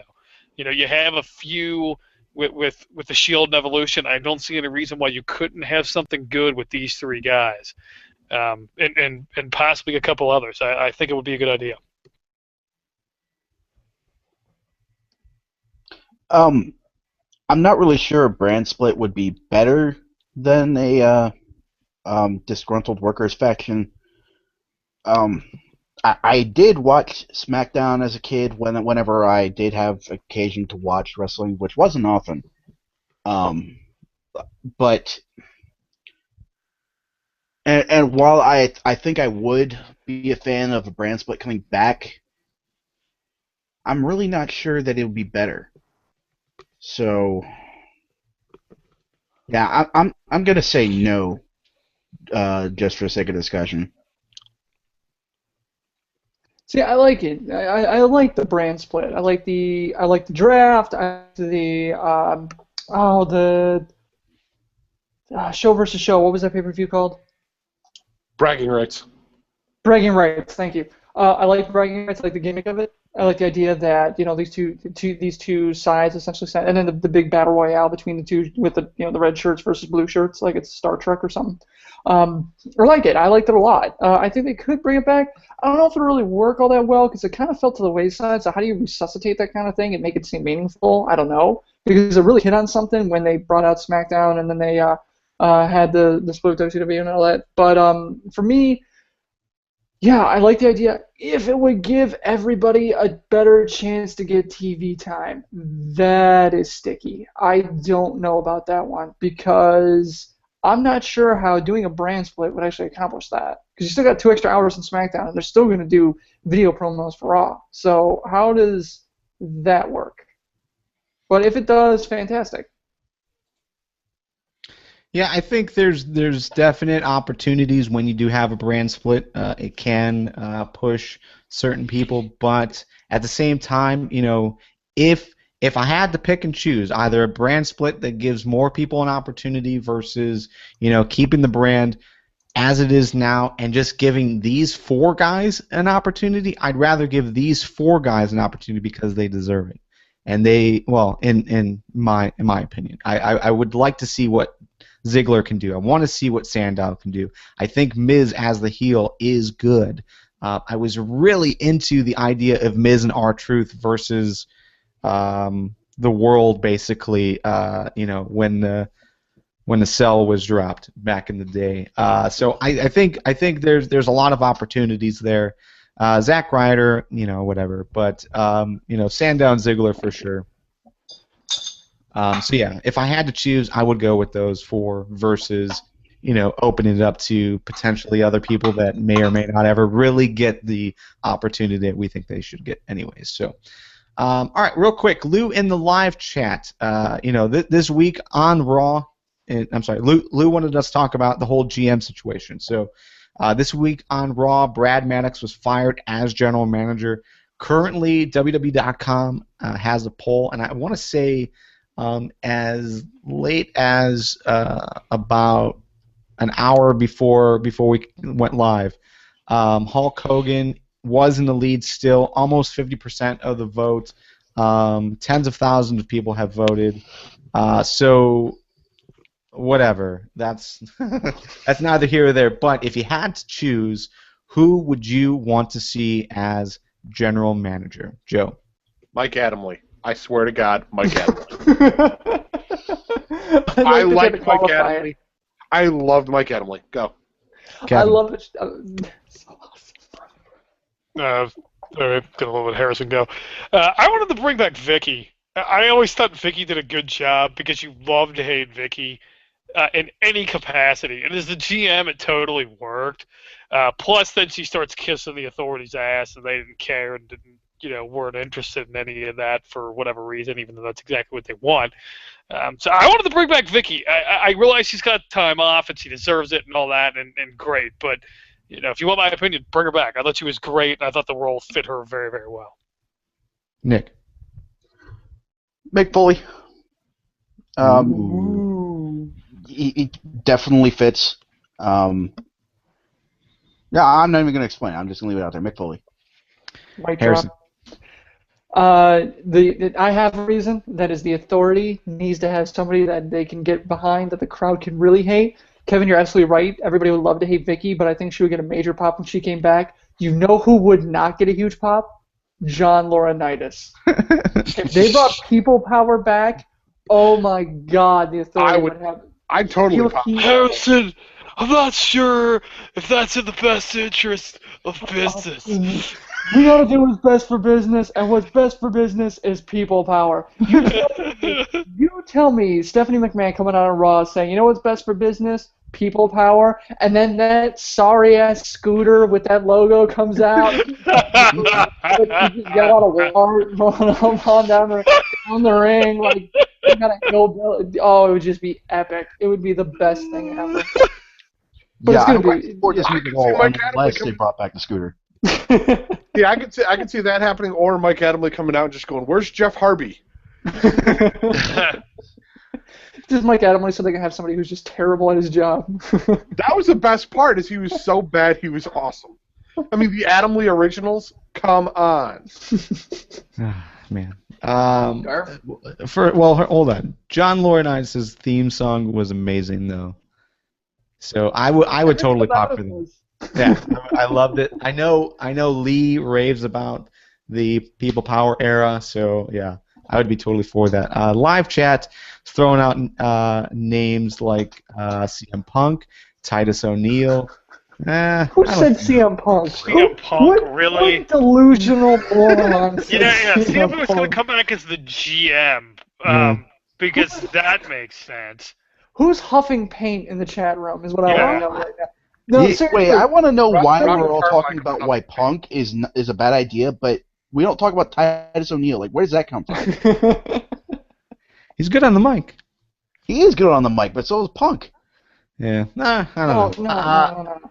For me, I see no need for a GM, considering we hadn't seen Brad Maddox on TV for 6 to 8 weeks anyways, outside of like 1 or 2 segments. So yeah, we don't need a GM as long as the authority, as long as the authority is in the position they are. We don't need a general manager. I mean, seriously, Stephanie could be general manager for that reason. I mean, Garvin, you're absolutely right. I mean, Stephanie can come out and say, I'm the only one that can be general manager, and bam. I mean, it'd be a great excuse to bring her out there, especially if they want to cool Daniel Bryan a bit. Yes, Daniel Bryan, we need another excuse to have Stephanie McMahon come out. No, why not? All right. She's got Triple H syndrome, but she's better at it. It's true. All right. Last Ask FTW question, and this goes along the lines of what we're talking about right now as far as the authority basically being in charge of everything. Anyways, so option C, Harrison, you're talking about option C. Yeah. I want to say this was Styles Clash in the live chat, but it seemed like everyone was kind of hip to the idea. But what about option C for Daniel Bryan is actually Vince McMahon coming back and basically, giving Daniel Bryan the opportunity to rest and heal up and kind of come back as face and overall, bring back Vince McMahon in this spot. What's your thoughts on that? Joe? I'll go I'm sorry. Okay, Harrison? Okay, I'll go first. For Vince, I don't know, because last time Vince was on TV, didn't he side with Stephanie and Triple H because the crowd was turning on Triple H or something? I'm trying to remember if that was the last time Vince was on TV. I don't like this idea. I don't like the idea of Vince coming in. I think the handover has to be clean, and Stephanie is doing such an amazing job as the face of WWE corporate, especially now that Triple H is in Evolution, and it's kind of just she is the face of WWE corporate, and she is crushing it. I think bringing Vince in kind of undermines that a lot, and I think Steph's doing such a great job with it. Why bother rocking the boat? As far as what the option C could be, I really don't know. But when I look at this gimmick of Daniel Bryan either hands over his belt or his wife is fired, that's really thin, man. That's thin. That's thin for a Raw, let alone for a pay-per-view. I mean, if this was SmackDown, maybe, but that's thin. So I'm thinking there's got to be an option C, but I don't think it's going to be Vince. See, I mean, if you bring out Vince, you've got so many more options. We could have him blame Stephanie and Triple H for the stock plummet. You can say that because he's a genetic jackhammer, if Brie wants to save her job, she's got to hook up with the Vinster. First off, they are not going to reference the stock dive on the show. Yes. There is no possible way they do that. They do not bring that up. Or, Vince just boots him out and then puts in Mike Adamle as the Raw GM. I mean, there's so many options. Are you guys speaking of the huffing paint that we were Then Mike Adamle makes CM Punk general manager, and then we're just left with a 2014 that we don't understand. Is what's going on. And then Mike Adamle debuts the WWE ice cream bar, and CM Punk has a coronary. I'd be on board with that. Hulk Hogan MCs a coronation ceremony of Adam Lee passing the torch to only to get ice cream bar. Why do we take this so seriously with TNA, but we don't with WWE when we book for them? Because they won't listen to us. TNA at least TNA at least accepts our ideas and makes them their own. I know, and I'm so pissed. That's why I got down here, so we could get a writing gig, and they moved. Yeah, and I gotta say, they're not that far away from you, Harrison. Yeah, it's not that far away from me. But I will say, despite us giving all of this great content for TNA, Lagana has stopped responding to me on Twitter. I'm kind of disappointed. Because he knows if we can prove it, we can get them for like unpaid wages or something. That's why. All right. So as far as my thoughts on this, I think that the idea is cool. And we always hear these rumblings happening, like as soon as ratings go down or something big has happened where like just things aren't working as well as WWE is expected or wanted to, especially in their main their main stories or whatever. Vince McMahon comes back. That's always the thing where you see Vince McMahon kind of save ship and turn the page and do something different. So I could see that working here. It makes sense as far as the overall story goes. And yeah, Harrison, you're right.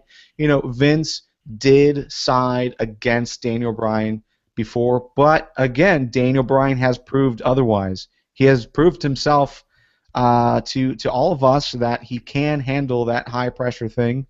And Stephanie McMahon even said it on Raw that he did make them understand and respect him. So I could see Vince totally backing it. And yeah, they're not going to talk about the stock drop. They're not going to talk about bad ratings, but they don't have to. They don't have to talk about it in that context. They can just talk about it vaguely in story that the company is not being run well, and Vince is taking the reins back. I think that could be that's totally fine. Yeah, the stocks and the rating stuff could just be a side benefit for those of us that are aware of it and appreciate insane degrees of hypocrisy. Yeah. So, but yeah, I think overall that it is a good idea. I'm thankful for the live chat for bringing that up and pushing us to talk about that tonight. I think that was a good conversation to have. So, all right, let's jump into win fail. Your wins of the week, Joe. My win of the week, it's a simple one. It is Hornswoggle versus El Torito 2. I can't wait. I'm excited for this match, and nothing will be better if these guys have a match every pay-per-view, that'd be fine with me. especially if it has chairs and tables And gender. and gender. Man, he stole that spot. That was amazing. I gotta give Jinder credit for that one. Kevin, your win of the week. My win of the week is the Wyatt Cena promo, which was awesome in a shit fest that was Raw. That was really, really good.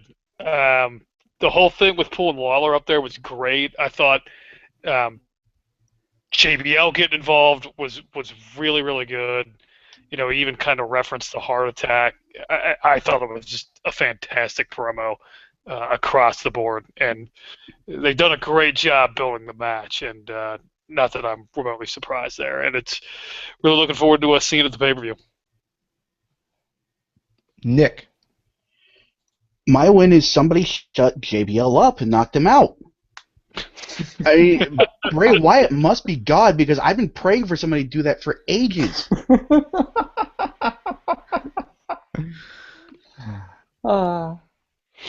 Harrison, your win. Bray Wyatt. Bray Wyatt's just on fire. Like I said earlier, the guy is the best thing on WWE programming right now. He is so good. And he managed to get my daughter to dance. And anytime you get an 11-month-old to dance to something is a good time. That's not specifically Elmo, is a good time. Well, he does have the little bitty babies in his hand, so I could see it. Yep. Wink. Wink. All right, so my win of the week, I'm with you, Nick, as far as the Bray Wyatt taking out, or the Wyatt family in general taking out both King and Lawler. Although it was short-lived, I was really hoping that they were finally going to write those two off. So hopeful. But for my real win of the week, I've got to give it to Alicia Fox again. I think what she did this week was awesome. I love the build overall, and I think she's doing something that they don't normally allow a diva to do, and that is excel as a character, as a wrestler, someone on the mic. They are giving her every opportunity, and we need more of that. So yeah, that's my win. She's a Stone Cold Fox. Agreed. Let's go wins of the week from the live chat. We've got Bray Wyatt. Bray Wyatt gets a win. Wyatt, Bo Dallas. The fact that the crowd hates Bo Dallas so much already. What was, one thing that we didn't bring up, though, talking about Wyatt and Bo, they started, when Bo was giving his speeches like on SmackDown, he's got a similar cadence to Bray. I mean, obviously they're siblings, so it's going to, they're going to maybe have some of that, but it was just like, I looked at him, I said, if I close my eyes and listen to Bo, I could think I'm listening to Wyatt. They're very Wyatt similar. lets his accent slip every now and again, and you can definitely hear the similarity. Yeah. Yeah, and if you think about it, they are similar characters, just with different flavors. So I'm curious where they're gonna, if they'll ever put them together much further down the road.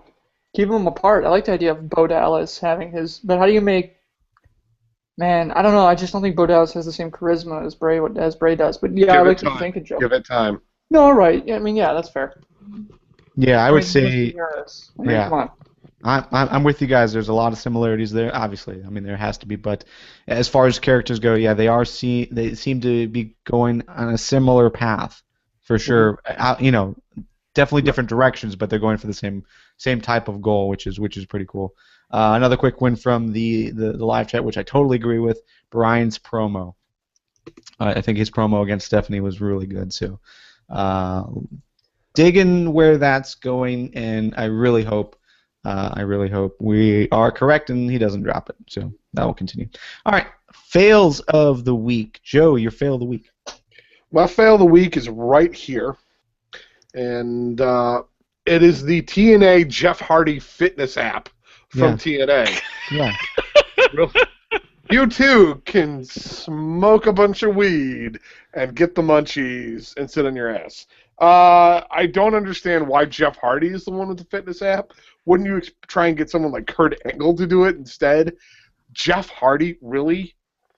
Really?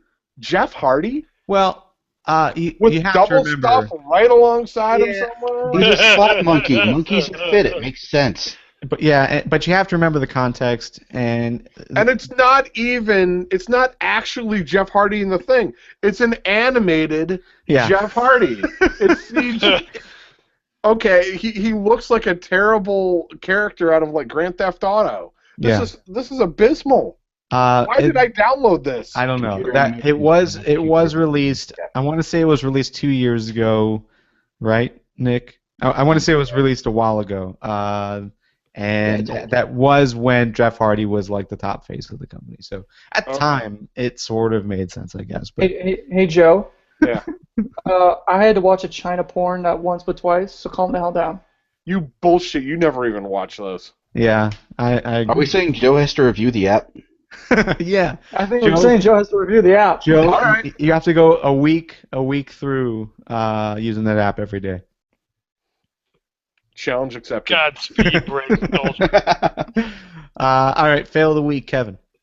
My fail of the week is the lack of anything for Damian Sandow right now. And this is really unfortunate. Do something with him. I don't want to see him turn into Santino, and I think that's where this is going.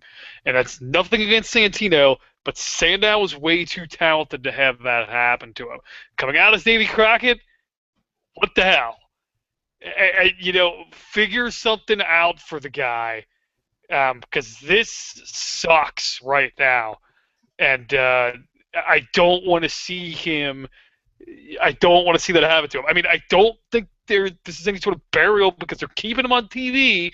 So I'm not, I don't think that's the case. But get him going somehow. He's too talented to waste with what you're doing with him right now. Nick, your fail of the week. My fail of the week is JBL not staying the hell off screen for one episode of Raw. The dude can't even sell a clothesline from Luke Harper.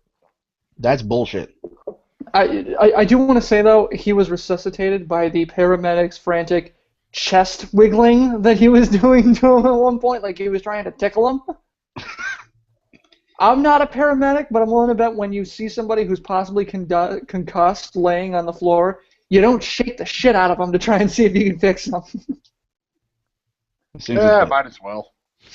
What's the harm it's going to do? It's not like JBL can get any worse. Well, Who cares? It wasn't as bad as the paramedics that helped Sting out of the ring that one time. Oh, God. All right, Harrison, your fail of the week. The Usos for not letting King get his ass kicked. What the hell was up with that? Boostos. Yeah, Bustos, thank you. Nick, you know what? I'm changing my win. Not only does Bray When Wyatt I get the say win, boo, you say so. Boo. So.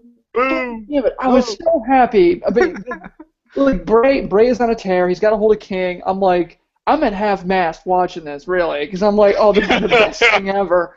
Because I'm going to watch Bray Wyatt, who is just on fire right now, completely tear in to King and just lay him on the mat. Oh, Cena's coming. Oh, shit, Cena's coming. Oh, no, they got Cena controlled. Yes, this is still going to happen. Oh, god damn it, Usos ruining the party. Oh. Yeah, the only thing I could think of when that was happening was like, thankfully, it's finally happening. Renee Young is going to be on Raw commentary. That's what I was hoping was going to happen. So, all right, fails from the live chat. We've got Sandow. Yeah, Sandow. Live chat completely agrees with you, Kevin. Let's see. Raw as a whole, yeah, for a go-home show, this failed to sell me. That came from the live chat. I agree with that. A lot of people down on Raw. I was like half paying attention. I guess I can admit. So yeah. And for me, my fail of the week, I'm gonna go with Sandow as well. You know, Sandow came out as Davy Crockett, and I was so just disappointed. Like the air was let out because the week before, maybe it was 2 weeks before, we were all thinking like, oh, finally, they're allowing Sandow to evolve his character and do something different and cool, and lots of cool things could have been ahead, but instead we get Sandow again as some joke character and no other reference to him shooting on Raw or whatever that was. So. Also, no Mike Adamle. That's from Diva Jill. She's just sucking up to Joe is all she's doing right now. I think so too. All right, let's go into final thoughts. Any of you guys have some final thoughts before we close out the night? Oh, congratulations to one of our writers at Fans Talk Wrestling, Michelle. She wrote an article, or she had an interview actually with an MMA fighter that's from her area, and she got published in her local newspaper. So congratulations to her. Yeah. Nice. Very well done. Yeah, it was really cool. It was really cool to see. So yeah, so for all of you writers thinking, you're not sure where to write, where to get your start, fanstalkwrestling.com. You'll go places. Yeah. Anyone else? Cool. Yeah, I don't really have any other final thoughts, but outside, just want to thank everyone for joining us in the live chat tonight. It was a fun conversation. So, almost 500 hearts. Oh, Diva Jill, you were listener of the week last week. You weren't here when I said that before, but you're here now. All right. Wait. How can she be listener of the week? Last week. I'm sorry. Okay, how can she be awarded listener of the week after she showed up late? Well, last week she was listener of the week last week, according to our stats. So she doesn't win shit this week. She showed up late. No. I figured that's my final thought. I was gonna throw that in there because it was on. I don't know. I think you're being too lenient, is what you're doing. I think you are going to create, Garvin. You're going to create a culture of laziness. Yeah, no. I can see that. We don't want our fans of the week coming back late the next day. I mean, that's not a good representation of the expectation that we have from you guys. That's just complacent. I mean, we can start the show late, but you guys can't show up late. Yeah. Let's be honest here. Listener of the week, it is a reward, but it also comes with responsibilities to yourself and to society at large. You can't just go around flaunting that, and you can't just throw it away by just showing up later. I mean, it's not fair. It's not fair to the little boys and girls who look up to the listener of the week. Now watch Mixler just totally undercut all of that and declare her winner, listener of the week again. We have reached the 500 heart limit. Yeah. Or level. Not limit. Level. Does Mixler keep track of our record? Because I know there's some contention over what our actual record is. I've got an emails. I can go back and verify. No big deal. I'll make a note. All right, and that's the show. You can go check out FTWpodcast.com for more information about us and how to get involved in the future.